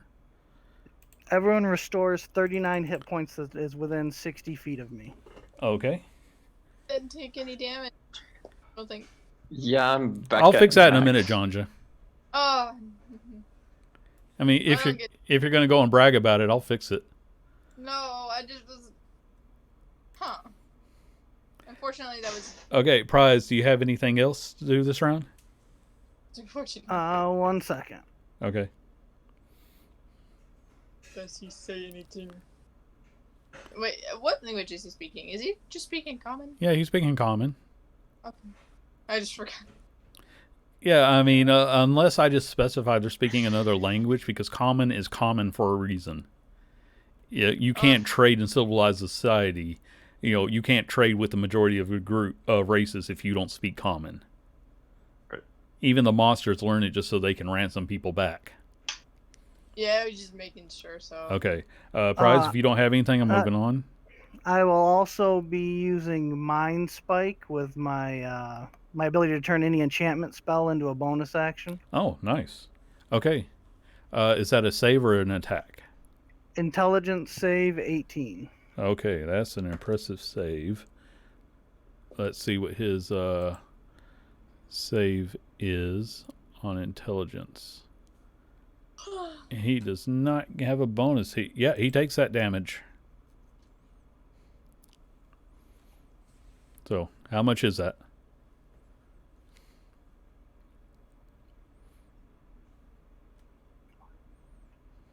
I'm getting used to roll 20. Give me 1 second. Yeah, that's okay. I'm also fine if you want to use your dice at home and just do the math. We are no longer playing with people that I think bend the rules because they feel it's appropriate. So I am a lot more flexible. Okay. He will take 11 psychic damage Okay. and suffer a minus 1d4 to his next save. Okay. That might come in really handy. Jonja, it is your turn. Oh. Okay. Yeah. Yeah, okay. Is there anything right around that I could use as like a stick? Like a bow staff? No. Oh, that's fine. Alright. You're a monk. Your hands are as lethal as a bow staff. Just being sure. I know. I mean, it's not like it really matters too much. I did not have him use his other one, so he didn't use his defensive thing. So, yeah. Don't I use it? You hit him twice. Oh, I do hit him twice. All right, 9 and 18. Not bad, not bad. How? Okay. I got the same roll twice, and then I rolled the same damage. I'm surprised. Yeah, that's a little bit odd. Okay, you punch him twice. Um.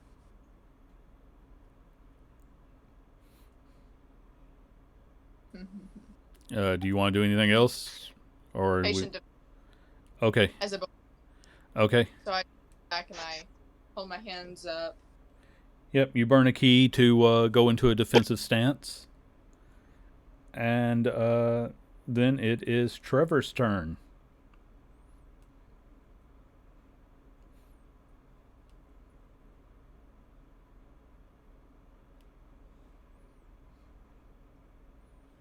Danny, can you hear us? Okay. I forgot I have to hit a button to talk. Yeah. All right. The 19 missed. So no, triple digit damage this round, and the 15 Fuck. missed. Michael, it is your turn. Oh, unless you have a bonus action. I guess bonus action this round. I will. How hurt does he look? He would be bleeding like heavily if the ice wasn't. He has large ice bandages all over him. He's hurt bad, but he's All right, still I'm not gonna well on waste his feet. I'm not gonna waste a spell on him. Then I'll just Okay. take a defensive position. Okay. Michael, it is your turn. Michael's going to stand up, and then he's going to move to grapple him. Okay. And he gets make an athletics check, and he does get a minus D4 onto this, but let me be fair and double check, because he gets all these fun little, bonuses to everything that you do. So Is this a save or is this a check? for him, it's a check. For the other guy, it's a save. No, I mean with for Mind Spike, is Oh. it for any check or is it just for saves? I don't know, prize. I think it's for any save. I think it's for saves only. Any save, yes. Okay. Well, let's see. He gets even with the -4, he's still able to slip out of your grasp, Michael. And I will give inspiration to Trevor once more. Okay. And he just says, looks over at you, Michael, and he's like, you need to just die already, accept your fate. I don't accept fate, I steal it. And let me see how this one works. Michael, you need to make a Constitution save. +5. No, 19. Okay, that was enough to beat out what he tried to do to you. So he is extremely mad. So he's just going to stab at you again. This is what happens when you bring a paladin to a knife fight. That is fair. That is fair. I keep having to ask this, Michael, what was your AC? 21. Okay, he's only going to hit you twice. I mean, it still hurts when he does it twice. 20 points of slashing damage. That's with resistance brought down to 10. Yes. And Ish, it is now your turn. You do have him boxed in. He can't do his sword dance quite as well. So, there's that going for you. Alright, so I'm going to try to close the gap even further. So 1, 2, and 3. I'm still within outside of his melee range, so I'm going to just Eldritch Blast him. Okay. Make those checks. Alright. Please.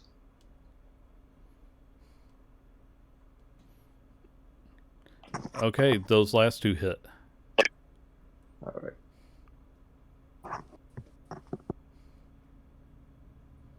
And 10 Okay. points of force damage. All right. And Prize, it is your turn.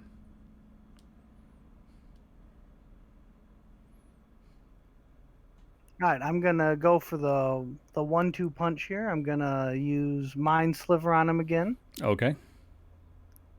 Intelligence 18. Yeah, he's going to fail that. Well, I've never seen anyone who actually targeted intelligence, and that's throwing off my normal defensive strategy. I'm gonna follow it up immediately with Command. That is going to be a. This is a gigantic block of text. 1 second. Let me find what the save is.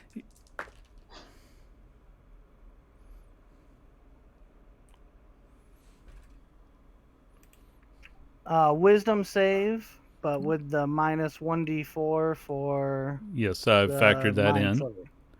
I have that factored in. What is the command, and how does that work? All right, so he takes his 12 points of damage. I'm going to tell him to grovel, which will cause him to fall. When becomes his turn, he will fall prone and end his turn. Okay. I will keep that in mind when his turn comes back around.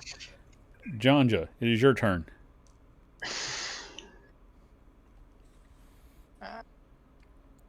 Pop, pop. Okay, both of those hit. And then key point. Pop, Okay. pop. You get, yeah, okay, so yeah, those two will fail. So just the Okay. 21. Okay. Trevor, it is your turn. He Same has, thing, please. yeah, he's clearly, suffering from a massive headache from all the psychic damage. So, yeah, now Trevor's going to wail on him. I hope to God so. Okay, the first one hit. 29s are pretty much going to hit everything in the book. All right, and I'm gonna throw in a smite on there. Level Okay. 1 smite. I'm going to be doing the 28. They're kind of getting excited, I guess, with his tail. Okay, so add in your smite damage.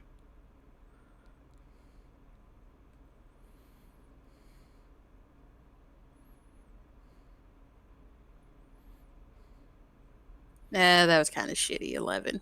That's not bad. You can add in that D12 that Michael just reminded us of. I did the 4d8 because of the improved and all that shit together. So Yeah, that's fine. Okay. So you want to use your inspiration for more. I would definitely do that. Okay. 8. Okay, yeah, he is beaten. I mean, he's not finished, but man, it's like you've never seen another mortal who could withstand this much damage, and it's probably the fact that it's all this ice that keeps closing up his wounds again. Michael, it is your turn. I'm just gonna wail into him with my rapier. Okay. That one missed. That one hit.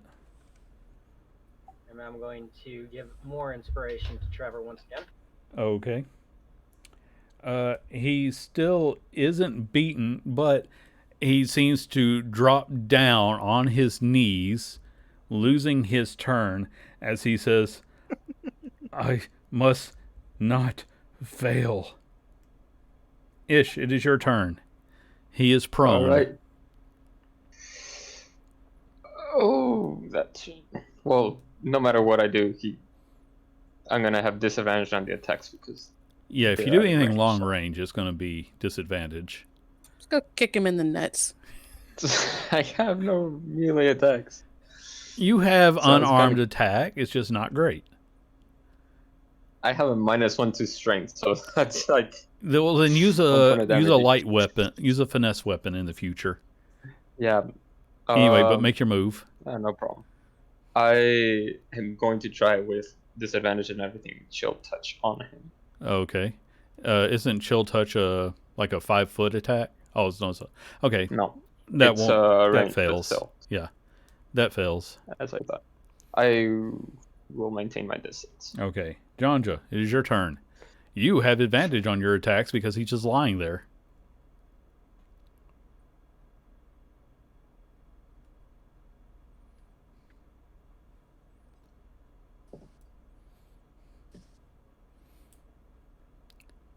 Jonja, you punch people. This isn't complicated. I see you doing the thinking thing. Hey, Andy, Yeah. did we skip Prize? Oh, 'Cause it I'm seems sorry. really- Yeah, it's- you're right. Is Prize's turn. My bad. It just seemed like it was really quickly almost my turn again. Yeah, okay, I'm sorry. It is Prize's turn. Prize. You have advantage because he's just lying there. Don't worry, Katie. You'll get to punch something in the future. How bad does Michael look? Michael looks like a dump truck just hit him while he's a three-legged dog standing out on the California freeway, so he does not look good. This is All very right, so descriptive. Prize will reach over and cast Cure Wounds at 6th level. You dang healer's always getting that cure wound. I know. It's like they took a special ability to heal people. Michael restores 32 hit points, and then I use my commanding voice to say, hit him again. Oh! Is that to me? Yep. You get advantage on this attack. Oh my god! And this was absolutely perfect. Michael, do the thing. Michael just pulls his former master's head back as he brings the rapier up and says, "It was never a chance for you to succeed against me."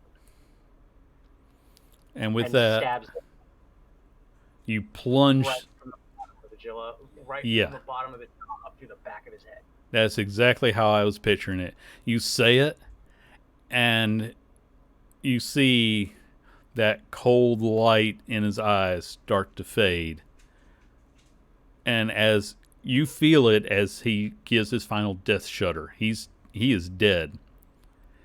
But then a voice comes through and says, "You have failed me, but you have served me well in bringing them here."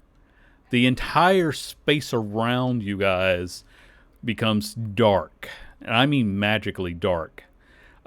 Ish can see because of magical sight. Trevor, actually, your sword is repelling the darkness about 10 feet around you. Everyone else is plunged into darkness. As you My hear... sword doesn't affect them? Do what? My sword wouldn't affect people within 10 feet of me, or no? Well, anyone within 10 feet of you can still see. That's what I'm saying. Okay. But I don't have this as something I can show you on the map. I shift closer to Trevor. Yeah. Because you hear all around you as Donafar seals off this space. The Redeemer. I have looked forward to taking you more than anyone. That twice-born traitor never deserved her position to begin with. And Donafar is already in initiative, but you can't really see a shadow in the darkness, even with magical sight. So technically, Jonja, it is your turn. I'm going to say that anyone within the space of Michael will can see him when he steps in to attack you. But otherwise, even with magical sight, you can't see him when he's in the shadows.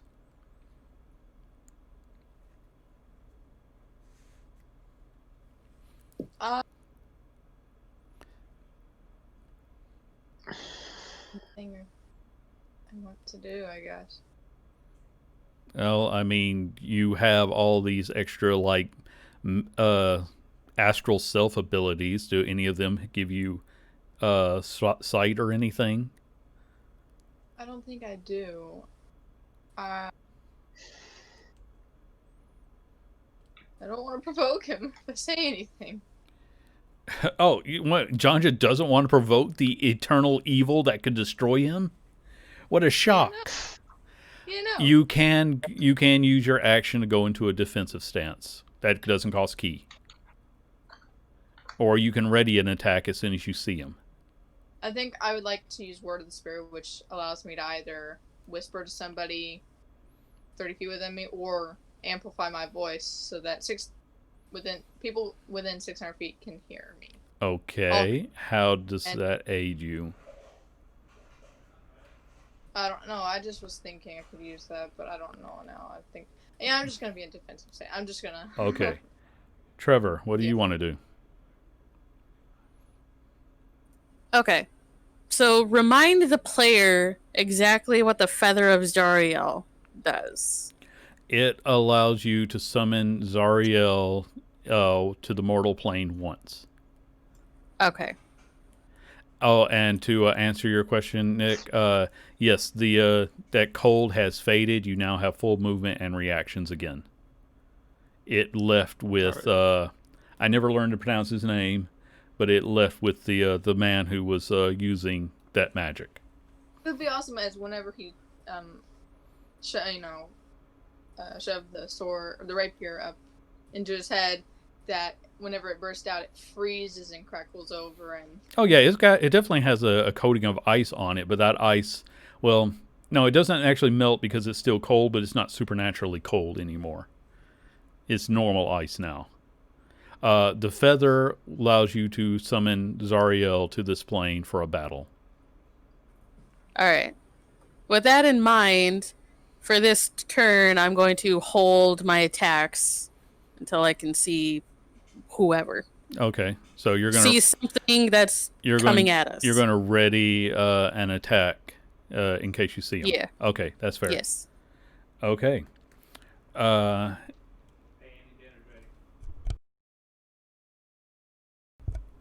All right, so now this is a fun character that someone else created, and I'm just going to say it's from the world building blog. It's called From My Dad's Monster Manual. He created Donafar, which is definitely a unique creature. So I'm double checking what all he can do. But okay, so you don't actually see when he does anything, but he is going to. You do start. Okay, so all of a sudden, Trevor, you see two massive black claws that are going to strike out at you. They're both going to hit. So you're going to take a lot of damage here, I'm afraid. It is going to be 68 slashing damage. That hits a 23? Yes, he hit 25 and plus. These were huge, gargantuan-sized claws. They hit. Okay, so you said 63? Yes. No, sorry, okay. 68. Oh, yeah, even better. Thank you. All right. And then you're going to take another 30 points of psychic damage. Uh-huh. Are you still up? I'm still up. Okay. You can use your Don't hit me again. You can use your reaction to attack back. Yes, please. Okay. I'll let you make that swing. Do I get one or both of my attacks? I'm going to just one. Yeah, okay, we'll go with just one because I'm not 100% sure. The DM to my left said just one. Okay, so. That sounds right then. Because it shouldn't be a full action. It was a readied attack. But that still hit. 28. So roll your full damage, including your my sword was lit. lit, right? Yes, your sword was lit. We'll factor in that damage in a moment. From what I know about him, is he technically a fiend? He is definitely a fiend. Okay, so I'm going to Divine Smite the claw. Okay. Just the one, just to see how it goes. Okay. All right. So let me get this damage all in correct order, because do you remember me saying that your sword did extra damage to fiends? I'm reading it. Increases to 2d10. Wait, what? You get a 2d10 Damage bonus. bonus. Oh, I get advantage. I mean, I don't need an advantage anyway, but Okay, well, yeah. I think it was advantage, and but since you've got this programmed in already, unless you just want to start rolling differently, we'll use this as your attack, your damage, because that's still a lot of damage. I didn't realize that it went up to 2d10. I don't know how to put that in my character sheet. You'd probably either have to build a second one or just roll it, with the dice roller. But like I said, if you just want to keep it simplified for now, that's fine too, because you still have advantage on your attacks. Yeah. All right. Okay. Now, how does your smite work? that- How does your smite work against fiends?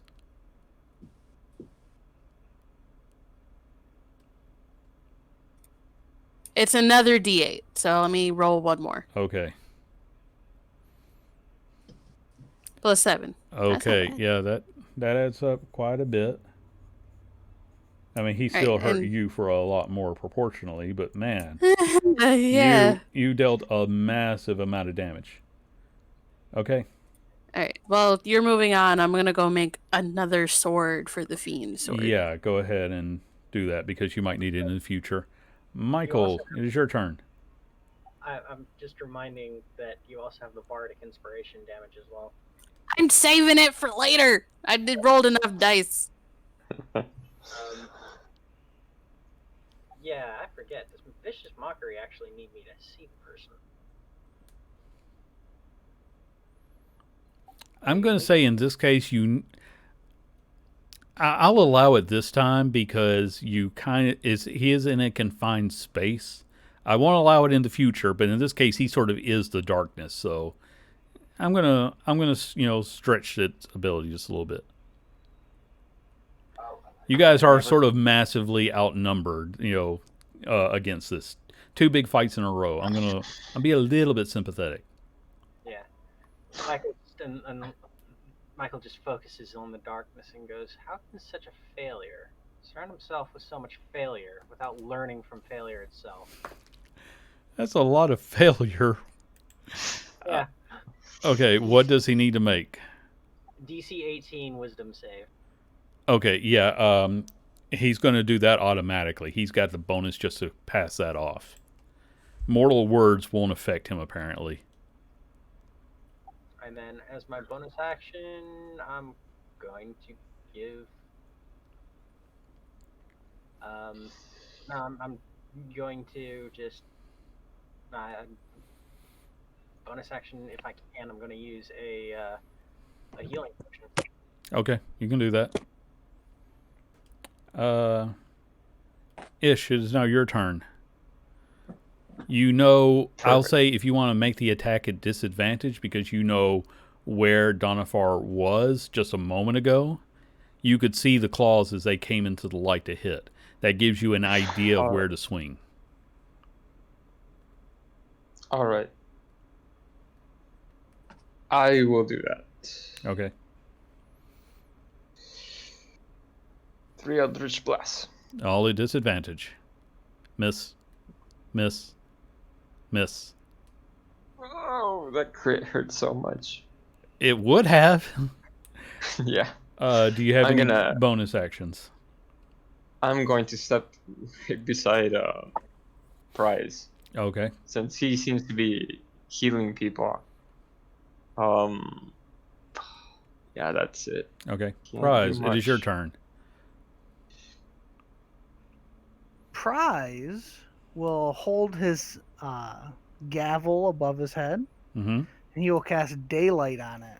Oh, nice. That will make a sphere of bright light for 60 feet, Okay. and then an additional 60 feet of dim light. All right. Let me bring out a circle here so I know roughly where the daylight will be. Yeah, and you actually see him sort of recoil away from this magical light. He was close, but now he can't get anywhere near you without being seen.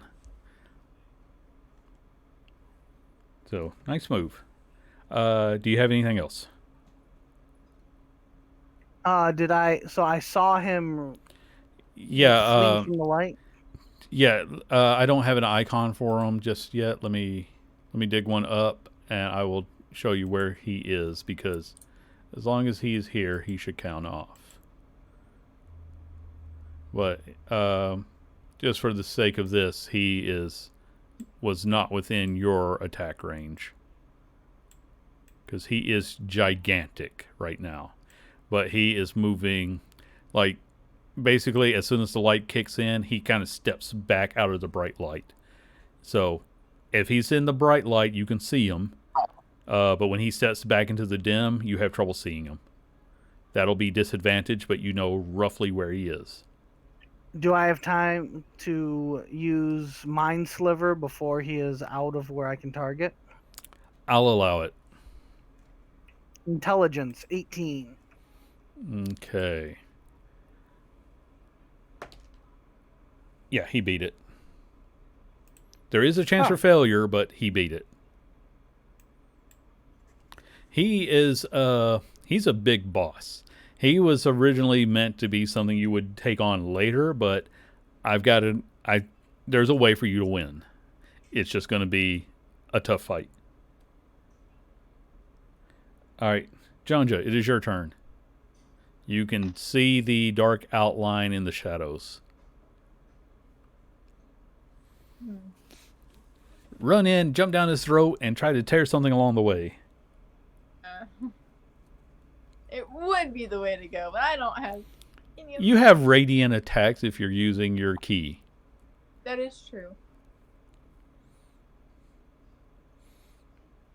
And just something that is common sense to you, light versus dark is kind of a big deal. Yeah. Yeah, I think I'll do that. Okay. Be sensible for once in the time when I don't expect it. I can be within 10 feet of him. So Yeah, you got your full movement. yeah, I'm just gonna go over there and attack with my arms of Astral Self. Okay. Ending. All right, let me double check because you got really long stat blocks. Okay, yeah, you'll hit him twice. Oh, at least we know it's not. 9 and 19. And then my key again. So many Okay. to attack twice again. Isn't summoning the arms a bonus action?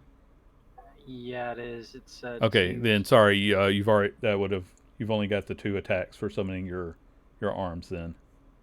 Oh, okay. Well, But you do have them for 10 minutes. So yeah, technically every attack you've been doing right now should have been with the arms.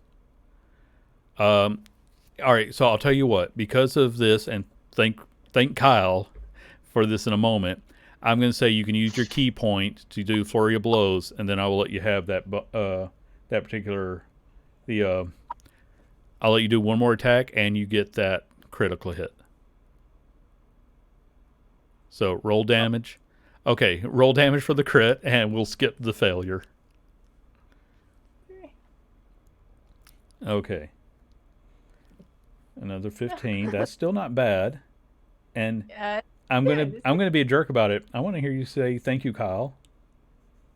I mean, I'm not trying to. Thank you.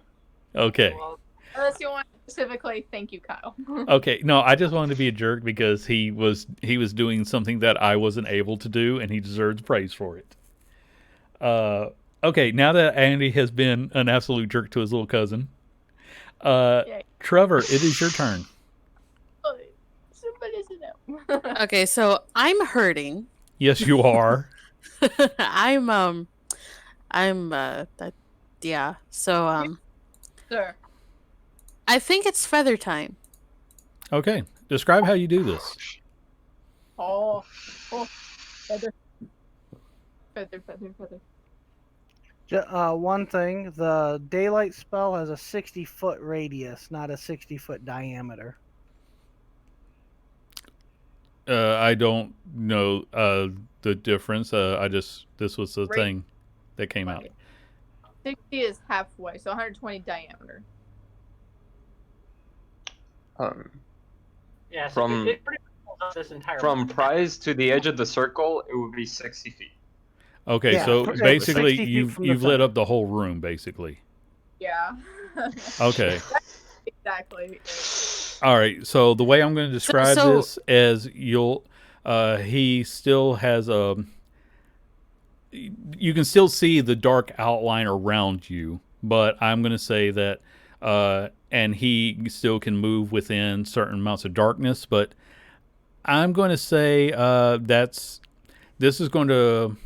he'll be easier to hit, and you're also forcing him back into his smaller form. Those will be the advantages you get for your daylight spell. Is that blob of terror and death, Donafar? Yes, it is. Oh, okay. Just making sure. That felt like a good way to.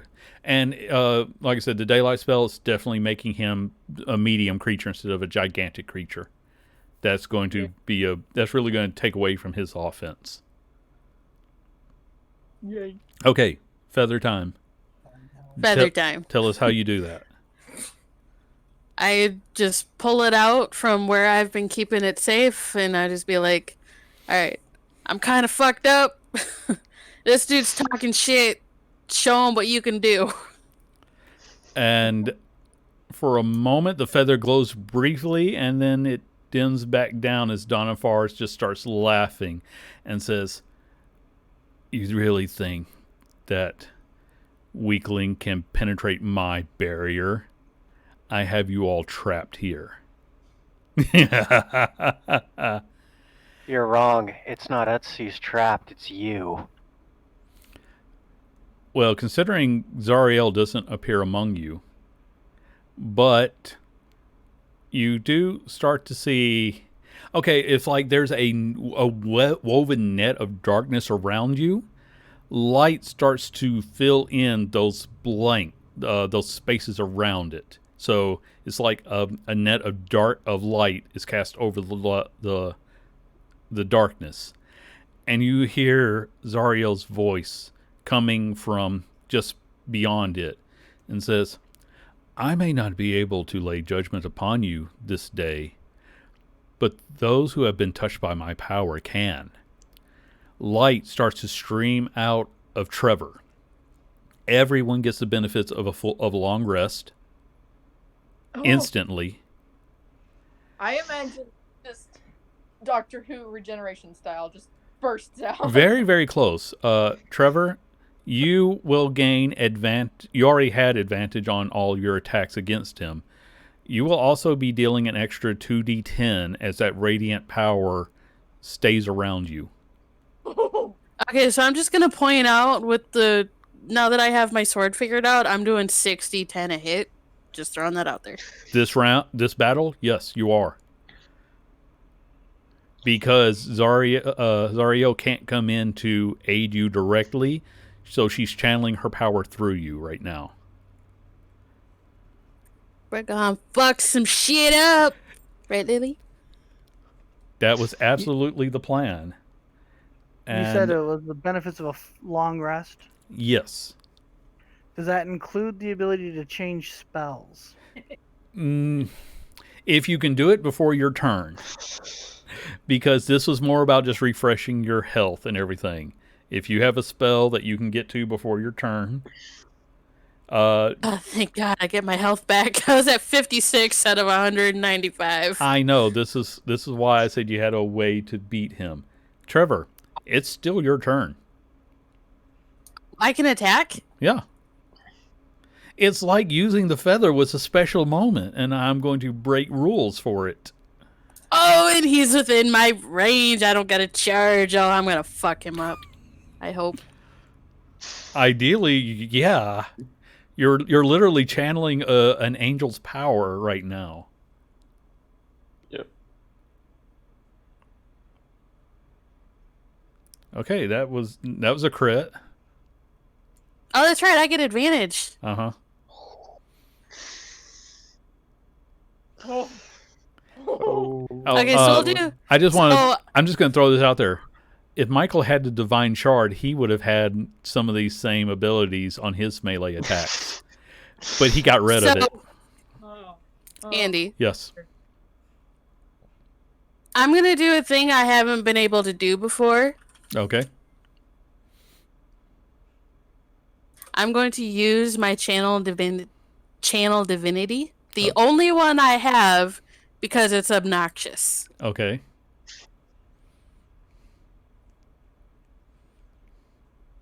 Can you just give me the summary of that? I do an extra 5 damage. Like, I already hit the guy, but I want that extra 5 damage anyway. Yeah, that's fine. A little bit harder. And Okay. obviously, I'm gonna smite the shit out of him with 2 4th level divine smites. Okay. So let's handle the original damage first, because his AC is still pretty high. Yeah, that 26 hit. So, okay, that's 35. Okay, second hit.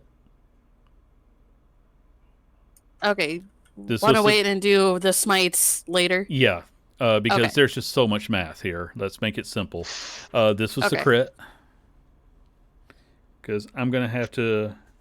Let me just start... Let me get the calculator. Okay, 27 Okay. plus 11. And then 26 on top of that. Hold on a minute. I did something wrong, and I need to redo. So if I remember correctly, my smites are also doubled, right? That's like 40 something. No, not the smites, because that's the spell damage. I think that's around a 80-ish damage. And you're adding plus 5 damage to that. Now, kick in all those smites. Okay, so let me go do some quick math here. Yeah, hold on a second. Michael, we had 2 different numbers. Let me try. Yeah. 7 plus 26 plus 18 plus 17. I've got 99. All right, and then plus 5. Okay. Yeah, I knew this was going to be, massive. I did not expect to be crit damage on top of 2 high-level smites. Nice. Again, this was meant to be the equalizer between like a CR 25 and you guys. This thing has naturally over 500 points of health and an AC of over 20. I'm not going to give you exact numbers because I want there to be some mystery in this. But this guy is a monster. And that's why, holy crap, okay. That's the first one. Okay, 37. So 7, because I was a 4th level. So that's 2 for 1, 3, 4. So that's 6, plus the improved 7, because he's a fiend. Yes. Okay, so I'll do the other one now. Okay. I know all this, goblin math rock thing is exciting, but for us, this is actually a very tense moment. I don't know about the rest of you, but I'm just like on pins and needles waiting for numbers to appear on my screen. And the D12. Well, that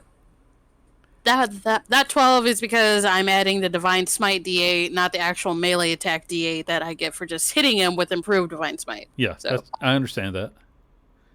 Okay, so it was, I missed the 36 on top of the 37. and that extra 4 from a Okay. inspiration. You did What? 193 points of damage. Yeah. 198 on my calculations. We're going to go with yours because maybe you realized something. Okay, yeah, 5 points. Not really the biggest of deals. So let me subtract that from how much he had. Good God. Okay. So effectively, 200 HP. I just want to say that on top of that, first slash Trevor hit him with, he's down half of his health in 2 rounds. Can I argue something in my defense? Okay. Obviously, it's DM's ruling, Mm-hmm. but the player's handbook says that if the attack involves any other damage dice, that damage also gets doubled with a crit. Obviously, it's DM discretion. Roy, I'm just throwing it out there. Roy, I'm going to ask you because you're the other DM at the table. How would you rule spell attack on top of a attack like this? Technically, anything that has an attack roll can critical. Mm-hmm. But this is so. In your opinion, these smites should double as well, correct? I would say that the dice of the actual smite should, but not anything that's beyond that. Anything that's an added rider for the smite, I would not allow to be doubled. Okay, that sounds fair to me. Let me run some more. Let me add in some more freaking numbers. That's an extra 85 points. Well, I only critted once. Oh, that's correct. That's correct. So we're going to take the second one. Yes, thank you for that. So I'm going with the second one when I pick these numbers. So that's 36 and 7. All right. So 43 additional points. How much is that total, just out of my curiosity? 141. 230. Yeah. 241, give or take. Jesus Christ. Do not piss off the paladin. Who's holier than thou now, bitch? You literally just carved away chunks of darkness from this creature. I should point out this creature is pissed off. Oh yeah, I'm gonna die next turn. It's okay, but hey. Yeah. Ish is starting to think that he made the deal with the wrong entity. Quite possibly. So he's going to reactivate his light absorption, and he is going to bring back the darkness. I'm going to rule that still. We're going to go back to. We're going to say you're all effectively in dim vision, and unless he is standing next to Trevor, is going to be disadvantage. But you can still see to walk around a little bit. I am going to prevent him from using his enlarge again, though. But does that limitation to sight also include my devil sight? For this, not for you. You can still see him fine. But he is going to just wail on Trevor now with all of his attacks. Nice knowing you guys. Bye. What was your AC? Do I still have that extra 2? So 23. Okay. So yes, he is going to hit you 3 times. All right. So rather than doing all the rolls, I'm just going to read them out to you. So that was 27 times 3. 81 points of slashing damage. Never. 48 psychic damage. And Wait, did he move away from me? well, he hasn't moved yet. Oh, okay. But he is going to move, and he has incorporeal movement, so there's no reaction as he just runs to the other side of the room. That's fine. Fair enough. So, shit, can you do that damage for me again? All right. I had 66, but was there a third damage after that? No, there was slashing okay. and psychic, and then he uses incorporeal movement to get away. So, yeah. He did more than half my health in 2 hits, by the way, but Yeah. Okay, and now we are back at the top with Michael. Hikara blends into the shadows to move away. You still know roughly where he is, but it'll be disadvantage to hit him. Yeah, I'm not gonna use something that's actually going to attack. I'm going to roughly aim for where he is, and I'm going to use Shatter at level 8. Okay. Because you're aiming roughly for where he is, you're gonna risk some of these ice carvings.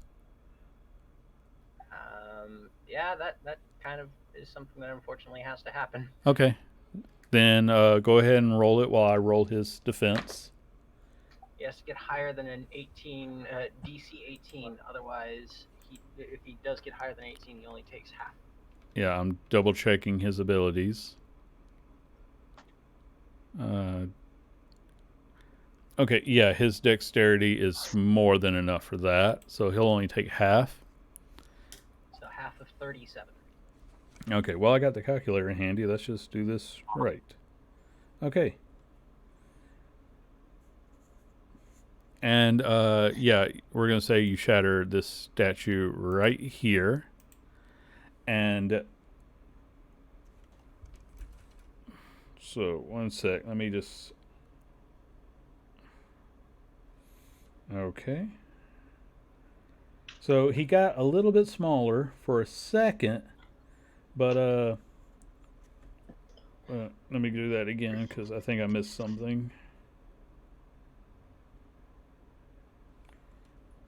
Yeah, so he started to get smaller, but then as that statue cracked, his shadow seemed to absorb something from it and grow stronger. Oh, that's how you work.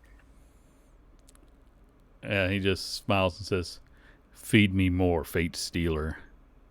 End these lives for my benefit." Now that I know how it works, And Ish, it is your turn. All right. This is all types of crazy. All right.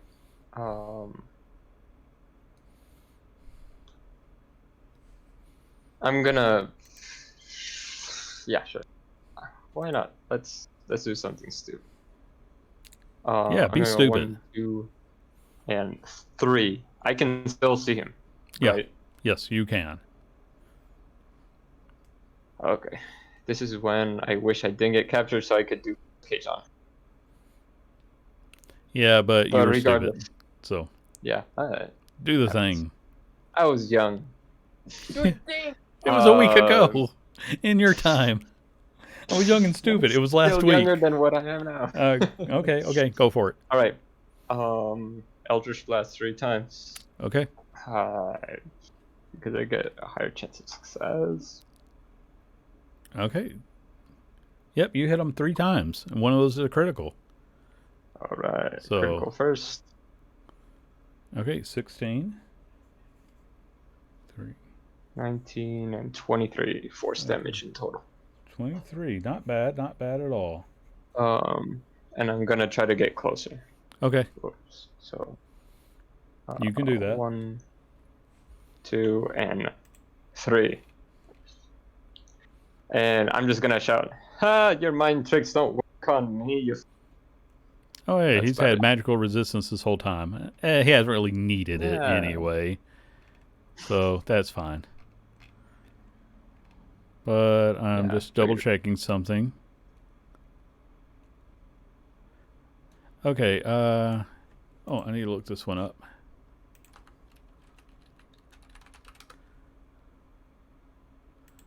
Because,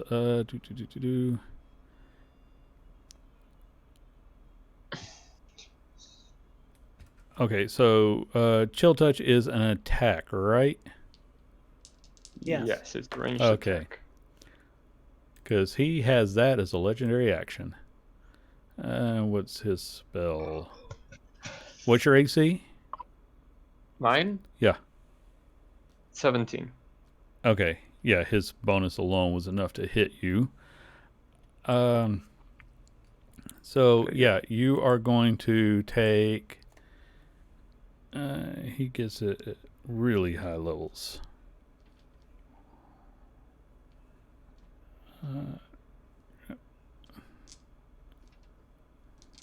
Yeah.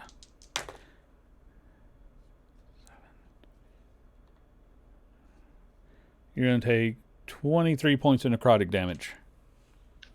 Before that happens, I'm going to use Entropic Ward. Okay, is that a reaction? Yeah, it says Okay. when a creature makes an attack roll against you, it doesn't clarify melee or ranged. Yeah. You can use your reaction to impose disadvantage. Okay. So let me roll his attack one more time. Oh, wait a minute. It doesn't matter because his bonus is a 18 to hit. So All right. he's going to hit you. Yeah, I imagine so. Yeah. So what did I just say? 23 necrotic damage to you. All right. And now it is Prize's turn. Okay. I have finished changing my spells. The first thing I'm going to do is I'm going to cast True Seeing on myself. Okay. Suddenly you can see him clear as day. Then I will Mind Sliver him for 18 intelligence. Okay. He will automatically make that save because that's his bonus. Aww. Yeah, he doesn't even have to roll it. That's fair. That is all that I can do. Okay. And that makes it Jonja's turn. But Jonja, he's on the other side of the room. But I can actually probably get there. 110 feet automatically, actually. Yeah, is that if you're using dash? No, actually. Oh, Since I'm okay. Then yeah, you can make it. Yeah, since I'm a tabaxi, I have feline agility. Okay, So yeah, run him down. Burst of speed. I can double my speed. Okay. Release the cat. Okay, No. Jonja goes feral on him.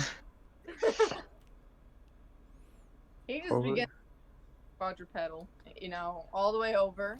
Yeah, No, just it's- bounding over statues, with ease. And then he gets to the closest statue that's near him. He will leap off of and jump down and unarmed strike him. Yeah, okay. Jonja just, claws or whatever. No, it's like astral claws. I kind of picture Jonja going more claw, feral look. Yeah, both of those will hit him. Roll damage. Yay! Oh, wait a minute. No, remember, this is actually going to be radiant damage also because you're using your radiant arms. Well, just go ahead and roll it, and because unless it is a different damage attack. No, it's not. It's actually the exact. Okay, then roll it. Just go ahead and roll this. We'll know it's radiant damage. Okay. Okay. Oh, all right. 22. And then keep. Okay. Yep. Of course you were going to do that. I feel so happy right now. I don't know. Because you're beating up a giant shadow with your bare hands. That's impressive. I mean, Trevor just cut the thing in half, but still, he did it with a sword.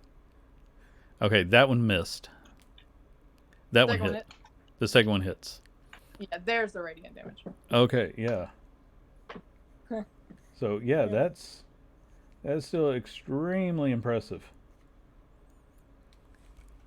And, what was your AC, Jonja? 17. Okay, then he's going to hit you with a chill touch also, because now he's just going to break that out every chance he gets. Reaction deflect. Well, hold on. Go ahead and figure out how much will you be able to deflect. I gotta roll. Is based on your monk level, correct? Yeah, 15 plus whiz modifier. Okay, in that case, never mind. It was 14. So he throws this necrotic energy at you, and again, you just sort of, it just goes off you like water across you. So that annoys him. Trevor, it is your turn. I have a question for DM discretion. Okay. I never actually said I dismissed my Pegasus, but is she here? Because it will just be more entertaining for me, yes, she's here. Okay. So she has a fly speed of 90 feet. Go for it. Okay. So, like, if I say I use my attacks and stuff to mount her, can I use my charger feat to get up to him and hit him as a bonus action? I was actually just going to let you, say you were already riding this whole time. Oh, okay. Because, again, this is a climactic battle. You should go in it cinematically. Okay. So, I figured I'd leave it up to you. Yeah. So. Yeah, we're going to go fun this round. Because, again, This thing was a monster. This was a monster compared to the monsters you fight daily. Okay, so we're gonna take 2 hits on him then, I suppose. Okay. Both of those miss.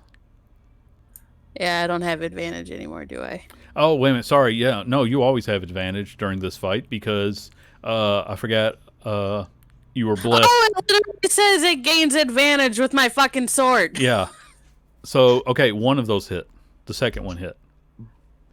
Okay, obviously I'm gonna smite him. Obviously. 3rd level, please. Okay, hold on. Let me start doing maths again because I'm not good at math. And, all right. That was 34 for that hit alone. Okay. Now add in your smite.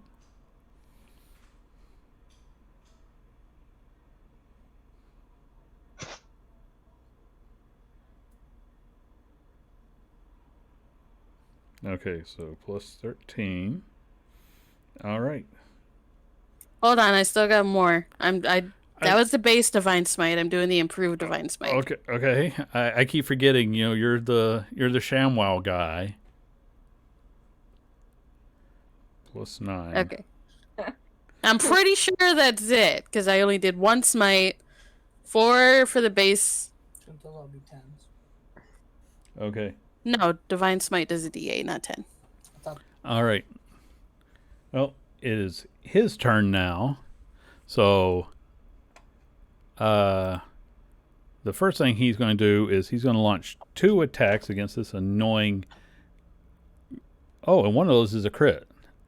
But crits I don't. can't be critted! Okay, tone that down a little bit. You blew out the microphone. Sorry, I got excited. I know. I was like really happy for a second. I was like, wait a second, it doesn't work. Stupid armor. The plans have been foiled. Okay. That's okay. I'm probably gonna drop anyway because he does a shit ton of damage. What was your AC? 20 something? 23 still, right? 23. Okay, so he'll only hit you with one of his attacks. 27 slashing and 16 psychic. And with his last attack, he's just going to swipe one of those statues and heal a bit.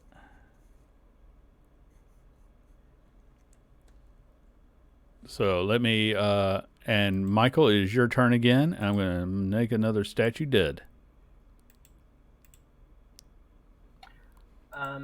He classifies as a monster and not undead, doesn't he? Yeah, he's a fiend.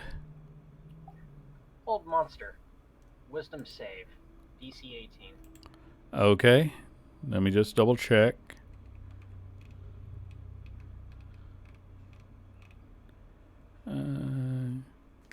Okay, there's a chance he can fail. He does not fail. Yeah. I'm going to then do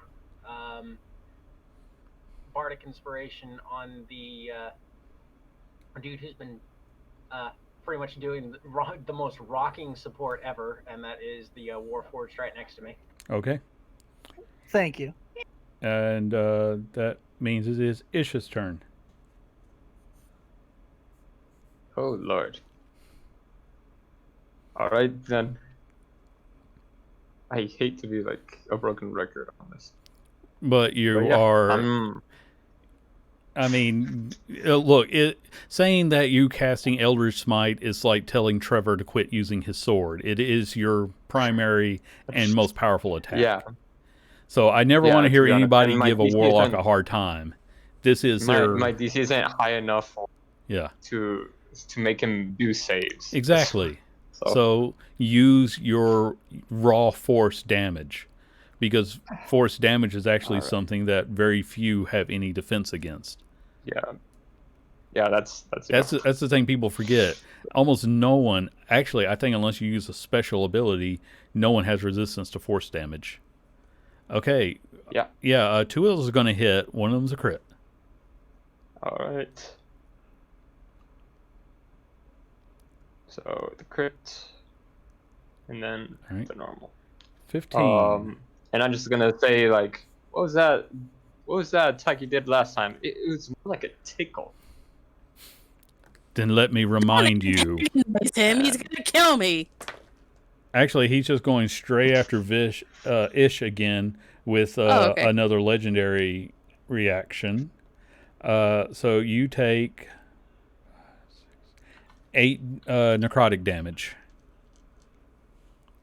All right, I'm going to use Hellish Rebuke as my reaction. Yeah. Okay. So, all right, so 1d10 above, second and above. Oh, that's a lot of damage. Hey, Andy. Yeah. My Sentinel feat says when a creature within 5 feet makes an attack against a target, That counts. It doesn't specify melee or spell. No, so it can I use doesn't. it? You get to use it. Cool. I would like to hit him, please. Okay. When you're done with him, Yeah. I'll smack him. Okay. Yeah, he's going to be able to block that. I mean, his dexterity is more than enough. He takes half then. Yeah. And because he's a Okay. fiend, he has resistance to fire damage, so he takes even less. I imagine so, but yeah, but still, you tickled him. But then Trevor comes back in with his massive sword, all aglow, with additional. Surprise, motherfucker! tap for that. Yep, that hit. Okay, that's 31. God. And You're the one that reminded me my sword I is know, extra but damage. yeah, and right now you're doing an extra 2d10. So roll that extra, unless it's already in there. It's it's there. Okay. I made a separate sword button. Oh, just for this. I mean, that is against fiends. During this battle, you get an extra 2d10 on top of that. Because Zariel.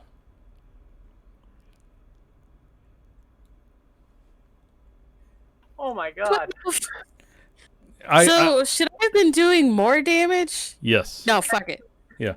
You should have, but because, that was already complicated enough, but don't worry, because you're still, literally ripping him pieces here. I'm doing 6d10 damage right now. Yeah. Holy shit. Yeah, you're hurting him badly. She better give me my fucking family back, or so help me, I'm coming after her ass. Well, remember, this power's going to fade after this, so don't go thinking don't go getting Michael ideas on us. I'm gonna die. It's fine. It's Prize. It is your turn. Okay. This guy is literally wisps of shadow being held together. The ice effect thing, that ended, didn't it? Yes, you have your reactions and full movement.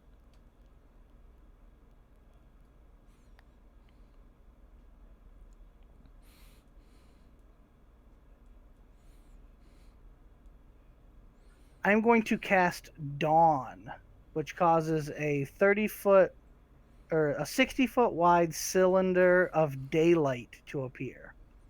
Okay. He needs to make a Constitution save, DC 18, or take 4d10 radiant damage. It also makes a 60-foot bright light, 60-foot dim light. Okay. I'm just going to go ahead and tell you. Out of all his really impressive saves, Constitution is not one of them. He rolled a 6 plus 7. Give us that damage. Also, this does count as natural sunlight if they have weakness to it. Okay.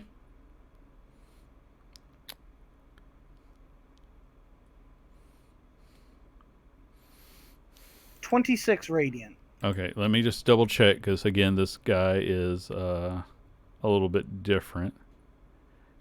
Oh, and he's totally immune to fire, so Ish, Yep. your attack earlier did nothing to him. Okay. 26. All right. It hurts him quite a bit, but it is not lethal to him. But again, you just burn away even more of the shadows. Jonja, it is your turn.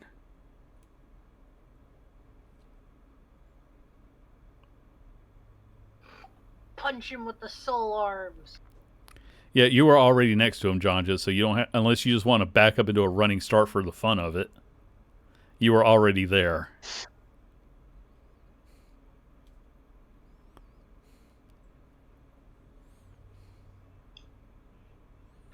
Oh yeah, you forgot the bardic inspiration as well on that. Right. Add it to the next one. Oh god. I mean, I'm just annoying you look, with that. he's hurt badly, but Jonja is impressive, but I don't think Jonja can finish this alone. But Jonja is probably going to put it in the, probably about to tee it up for us. I just want to point out, I have never gotten a killing blow in this game, and I hope I get this one. All right. I don't think I have either. Oh wait, you can't see. There we. No, we can't see you. You're a blank screen. There you go. Okay, Jonja. Okay, sorry. I'm trying to figure out. Oh wait, wrong. Oh, Look, you've already said that we know it's radiant damage. yeah, it's the same. Okay. Oh, I don't have advantage, but I do get the bardic inspiration. So how much was that? No, that was Trevor. My bad. So that was your normal attack. You hit once. Roll damage for the first one. Okay. And then I'll bonus action the arms. Yeah. Okay. The first one hit. Okay. Wow. Yeah, that's quite impressive. Okay. Again, I don't think I can do anything else. Yeah. And he is going to then hit you with that necrotic attack that he's been using and is stronger than your defense. So, Yeah. 20 points of necrotic damage to Jonja. Wait, 20 points? Yes. I don't think I can avoid that, so. You had the effects of a full. If you've already, but she's already used that ability once today. Twice, I mean. So, unless it's key based, you've already used it. No, it's not key based. Okay, then you've already used it. And that puts us up to Trevor. Schmacky schmacky with 23 hit points instead of healing myself. Okay. Let's see. That's totally a Trevor thing to do. Yes, it is. And Smacky Smacky needs to be on a shirt. So roll those attacks for us. What the fuck? Okay, the first one, you think you've got this. You just swing and you do a circle.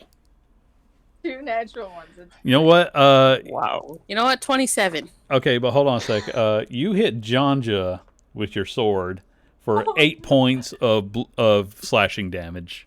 Oh, alright. Because a critical fail, a double critical fail deserves something. Yeah, your second one hits. I would like to smite him. Okay. Shit. Let me get the calculator. Go ahead and roll everything, and I'll do all the math at once. I hate having to 43.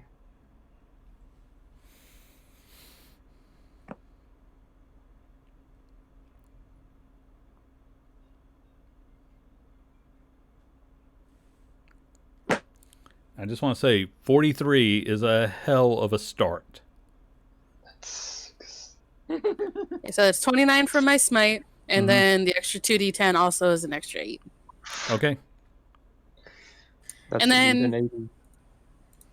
You know what? Fuck it. I will use my bonus action to cast spiritual weapon. Okay. It 'Cause acts. this dude's pissing me off Does it act this round or next round?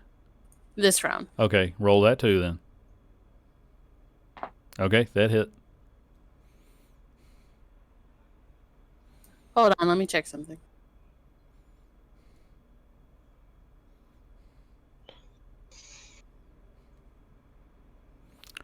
You know what, Trevor? You don't have to check anything.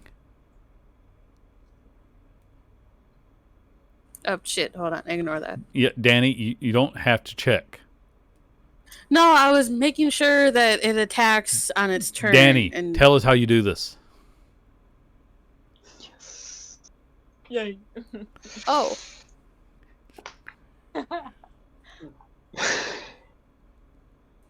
um, I actually wasn't expecting that. I mean, I'll do the cinematic for you, but I'm giving you the opportunity to do it first. I am going to just drop my shield, take my sword in both hands, and leap off my Pegasus and just fucking slice downwards through this thing. I like that. That is okay. Question: are you doing like a vertical slash, or are you just like head diving through him?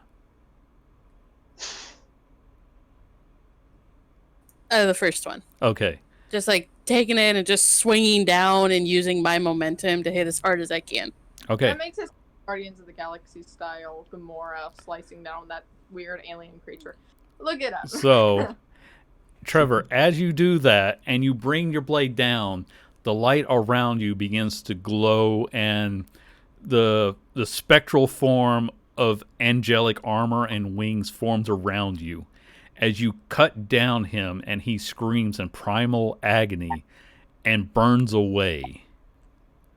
You land on the ground, but Donafar, the Devil Lord of Shadows, is no longer among you. I like Michael's idea. But I'm not that creative. No, we'll allow it, because that's almost like amen as you rise. John. Amen, bitches. And then I passed the fuck out. I kick ass for the Lord. And as Trevor like stands up from the prayer and eyes roll back in his head and he falls down, everyone else is probably a little bit concerned about this, but Trevor, you are standing in a beautiful sunlit valley, beautiful clouds overhead. Light seems to, always be at the perfect angle to cast just enough, shadow to be comfortable. And Zariel and Lulu are standing next to you. That was well done.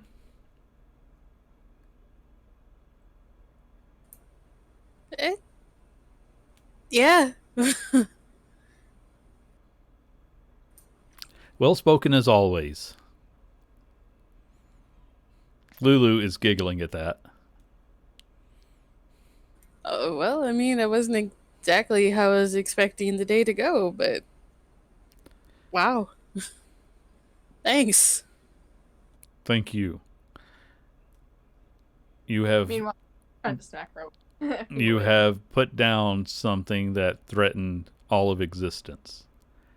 And everyone on Mount Celestia owes you a debt. One which I promise will be repaid. Look, the only thing I want is my family back. A fitting reward. And you start to wake up. Bye, Lulu. Yeah, she's doing this. She's doing the sparkle thing. See you soon. Prize is cradling Trevor and is doing like the punch CPR resuscitation. So you're punching me in the chest as Janja is slapping me in the face. Yeah, you're just getting attacked from all sides when you wake up. You come out of this beautiful moment of sparkles and utter contentment to this cold punching and slapping. How much damage do I take from metal CPR? 13 points of bludgeoning from both of them combined. I'm still up. You guys Oh don't wait, have to do I that. can do this in a better way. Yeah. I'll cast Heal at 8th level, restoring 90 hit points. Okay. I suffered one time before that for good measure. Can I just grab Janja's hand? Like, stop it!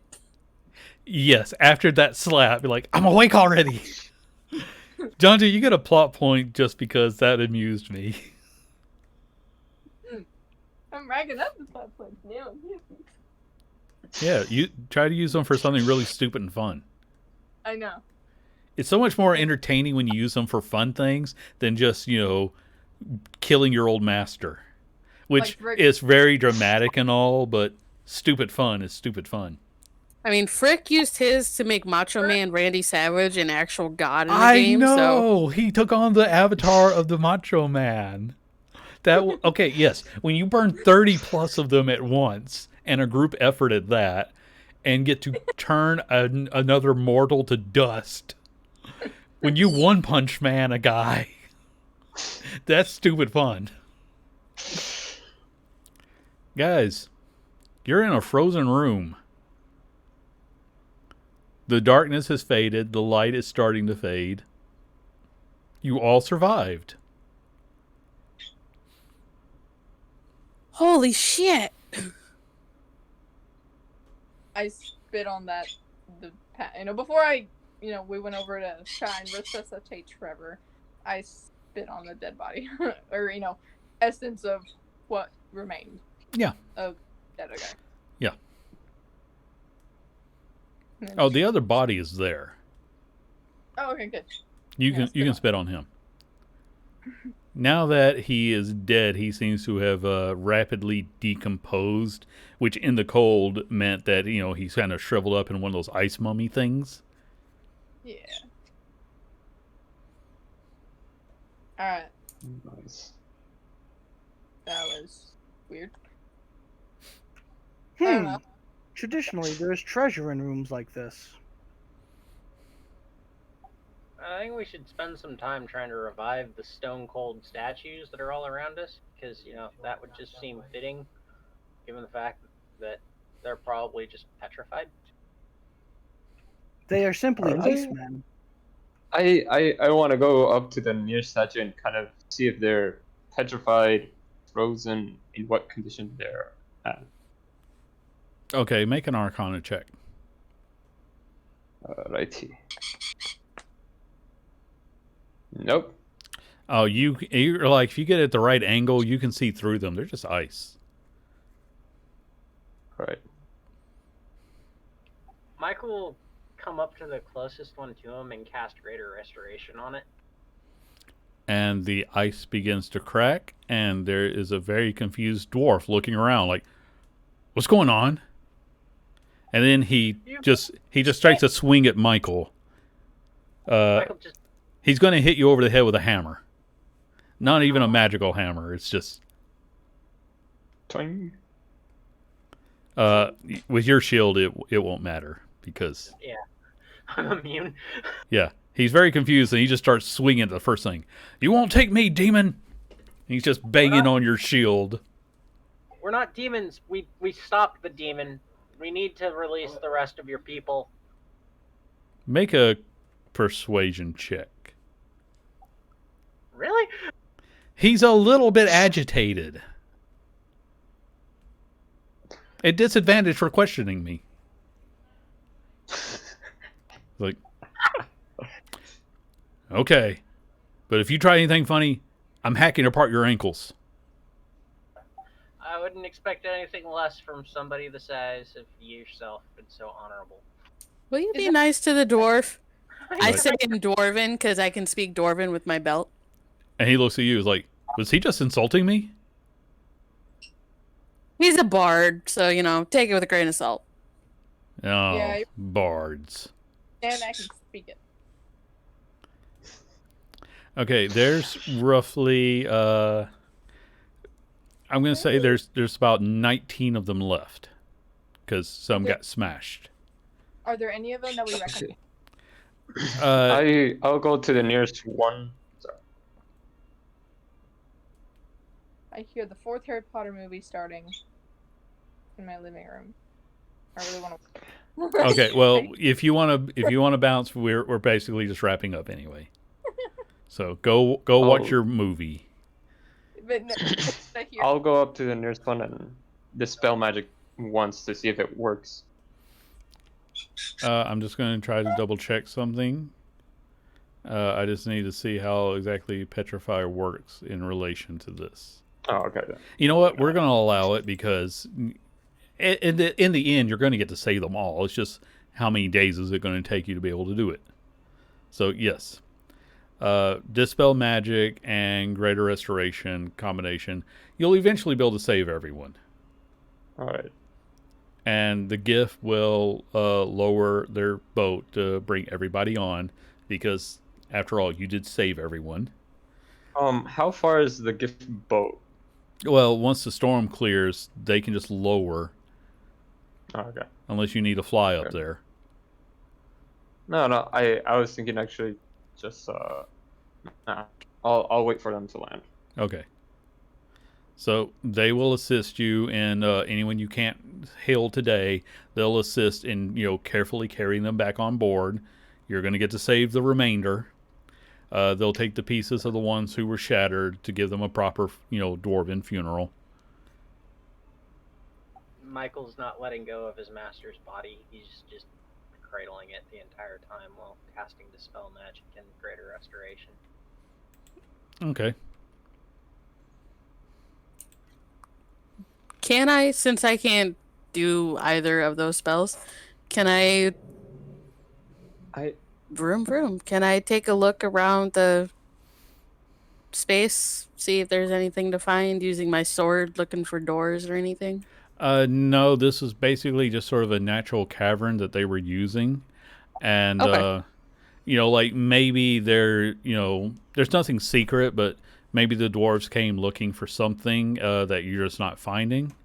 But for the most part, no, this was just a natural cavern that they happened to trap a bunch of people in and set up to wait for you to come there, basically. Okay. I'm gonna walk up to Michael, who has a disfigure in his arms. He's like, "Hey, come here. If you want to keep him, I know a good place. And you can come back whenever you want." I gotta speak with him. We've got a lot to discuss. You want some privacy? I mean, beyond all this. Yeah, I'll need some privacy for a bit. All right, and I'll conjure up the demi plane. Okay. To give him a little alone time. After you, use as much as you want. And just leave that. Yeah, Michael will go inside the demi-plane and he'll lay the body of his master down and he'll cast Resurrection. And he'll just stare his master in the eye and go, "You're free. Your anger is gone. You're not going to be able to defeat me anytime soon. What happened, happened. If you're going to hold a grudge, that's your own thing. But it's over between you and me."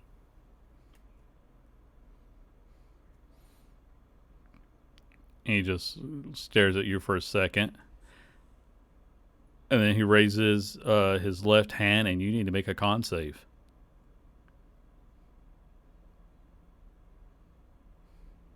I'm just going to dispel it. You can't use Dispel Magic on this. This is a reaction. Oh. So you have to make the con save. Alright, okay. You turn to ice. The rest of you hear a laughter as you see this man suddenly come out. He'll use another charge to create an ice storm that's going to blind you all long enough for him to run away. How does it Counterspell. Make Arcana check. No, it's like basically it's a charisma check because we need to. Because this is a different type of spell. All right. So yeah, use your spell modifier for you charisma, and let's just see if you can beat it. A straight charisma check. Yes, I believe so. All right. Okay. I'm trying to see where exactly this one is on here. Okay, yeah, you were able to stop it, but he'll just say, "You try anything again, and the boy ain't coming back." I'm gonna cast Arcane Gate below him, and put him right at the center of the gift, just above the gift. If I can. If I'm there's going to enough say time, you I'll do you that. can start to cast it, but he's going to, yeah, he's able to like jump aside, and he'll cast another spell. This time he's just gone.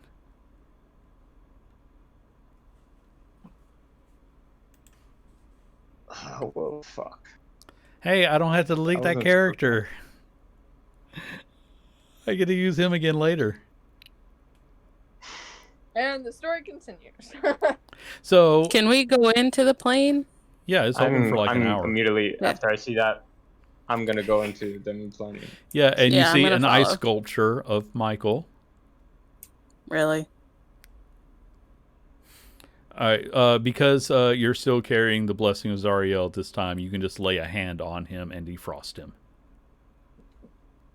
Yes. Or I you will can wait lay a hands. day.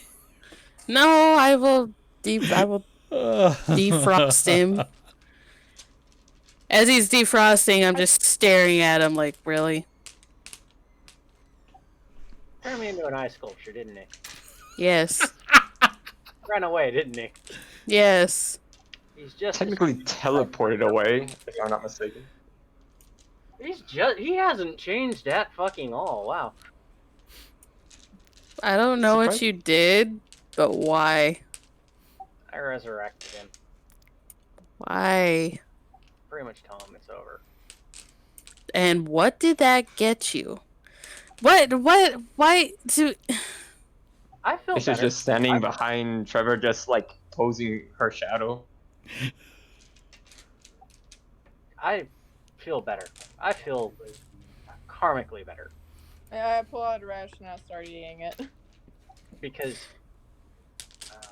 to me it's done. If he's going to keep chasing after me, yeah, I can deal with that.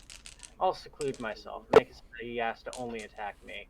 But he's just going to be wasting the rest of his existence coming after me. Don't you have enough psychotic beings chasing after you? No!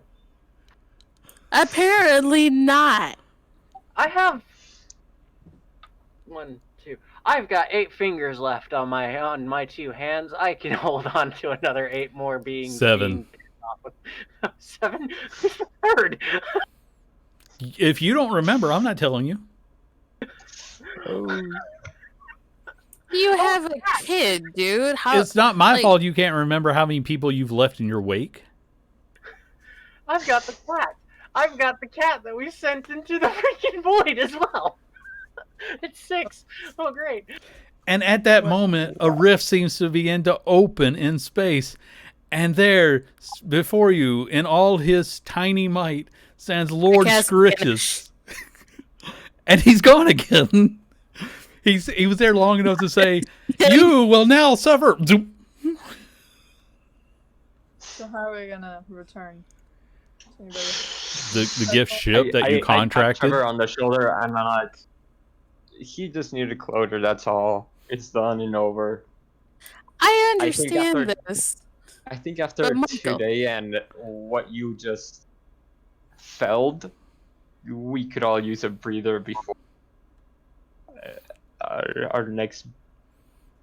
our next, as in more than one, bits of business. I agree with you. And However, I need to remind our bard of something real quick.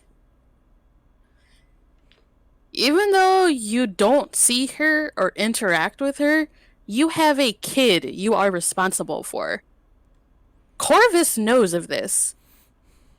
He might know of it. I don't know how much he knows about you. Just think about her before you do more stupid shit. That's all I'm saying. I have been thinking about her this entire time. I've been trying to do everything that I've been doing in order to make the world a better place for her. Sometimes that fucks up, but at the same time, sometimes it comes out right. I'm not gonna let his entire pissed offness with me for his own actions rule over my entire life by living in fear and cowering in darkness because I'm afraid that he's going to come after me. I haven't been afraid of him for a very long time. He can turn me into an ice statue as many times as he wants. He can think that he can get at anybody that I care about. He's not going to. He can make 1,000 deals. He's going to always be the failure that he always was. I don't just mean him. We can handle some crazy asshole with a grudge. There's other things that are a lot stronger out there. Yeah, Corvus. Exactly. And that's Obviously, we can't change it. But we can be a little bit more careful with our decisions in the future, can't we? Yeah. Or at least talk with your friends before you do something? All right.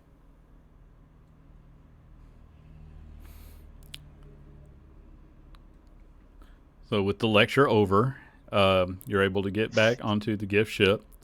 In time, you will be able to, get all the dwarves restored, and they're able to, they'll get off and head back home. Many thanks all around. You are a friend of the dwarves. The usual platitudes. If they had ale, they would drink in your honor. The Giff have ale, so they drink in your honor. They drink to the fallen. Then they just drink for getting off this airship and back onto the ground where civilized people belong. And then they probably just, drink to the new day and night. They drink a lot. They're dwarves. There's a lot of drinking. But as we're wrapping up this session, Trevor, I imagine you get off at the village of Nest. Yes. Okay. I'm also going to say for everyone else that there's going to be a little bit of downtime before the next game takes place. So, be thinking about how you want to spend a couple of weeks while you guys sort of recoup from all this. Trevor, as you are walking in, like they just sail up to Nist. They don't fly in. They sail in proper. You get off at the port. Is there another smoking pirate ship there? No, not this time. Okay. Just the remains of one that is already burnt down and is slowly it's just sort of like caught where it stays for a few days. Gotcha. You get the feeling that the pirates are sort of catching on. This is not the place to set up a new shop. But as you get off and you're walking through the port, everyone's eyes are turning to you, and as you walk, they all just kind of start to follow along at a distance. There's a lot of murmuring going on. And finally, you walk up to a large armored figure with a helmet with glowing red eyes. So he just sort of, standing there, arms crossed, staring at you. Hi, Randy. And you do see a few people you recognize. Angela is there. And like I said, a few other people that you know. Finally, Randolph just steps to the side, and the fight everyone's been waiting for takes place as Christina comes barreling up to you. And where have you been? You think you can just vanish on the day before our wedding? Absolutely not. I don't care what is happening in the world or what you're trying to do. You do not just vanish like that, Trevor Nestor. It's my fault. I just hug her. Before Michael is even allowed to talk, Angela slaps a hand over his mouth and says, "If you spoil this for us, I am going to turn the sheriff loose on you." And even though you hug her, she still keeps ranting. It is, "Oh, you are not getting out of this. In fact, you had better have been raiding a dragon's hoard for the wedding you are now going to be paying for, mister. In fact, you should bring the dragon along. That's right, I want a dragon at my wedding." I want a wedding that will make princesses jealous. I want a 10-layer cake. And then she starts listing the layers, with the flavor of each layer. This keeps on for over 10 minutes. You don't want the dragon to outshine the actual wedding, do you? I mean, I do know a dragon. Prize starts taking notes on the cake. I forgot he can bake the cake. Yeah. Her list of demands is ever growing, and somewhere in the back of your head, you realize, oh shit, she actually means this. I'm going to have to go out and adventure more just to pay for this wedding because I missed the simple one because Char got involved. Michael just drops down 1,000 platinum into Trevor's hand. Where the fuck did you get 1,000 plonk? It's pretty much what 1,000 platinum would do. Yeah, basically. Yeah. And with that, we are going to go into, well, we will be back in 2 weeks, but it will be a little bit longer for the Expendable crew as they are actually going to get to rest just a little bit after this massive world-ending event. Maybe Trevor will actually be able to pull together this wedding that Christina is going to force upon him. I might have to ask Lulu for some help. Yes, you're going to need divine intervention to pull this off with the way she is going on and on. Lulu, where do I get a dragon? She's really pissed. It's like, I don't know. I'll ask around. She's scary. See if you can get Bahamut to pay a visit. That might pacify her. I don't think he really likes Michael much.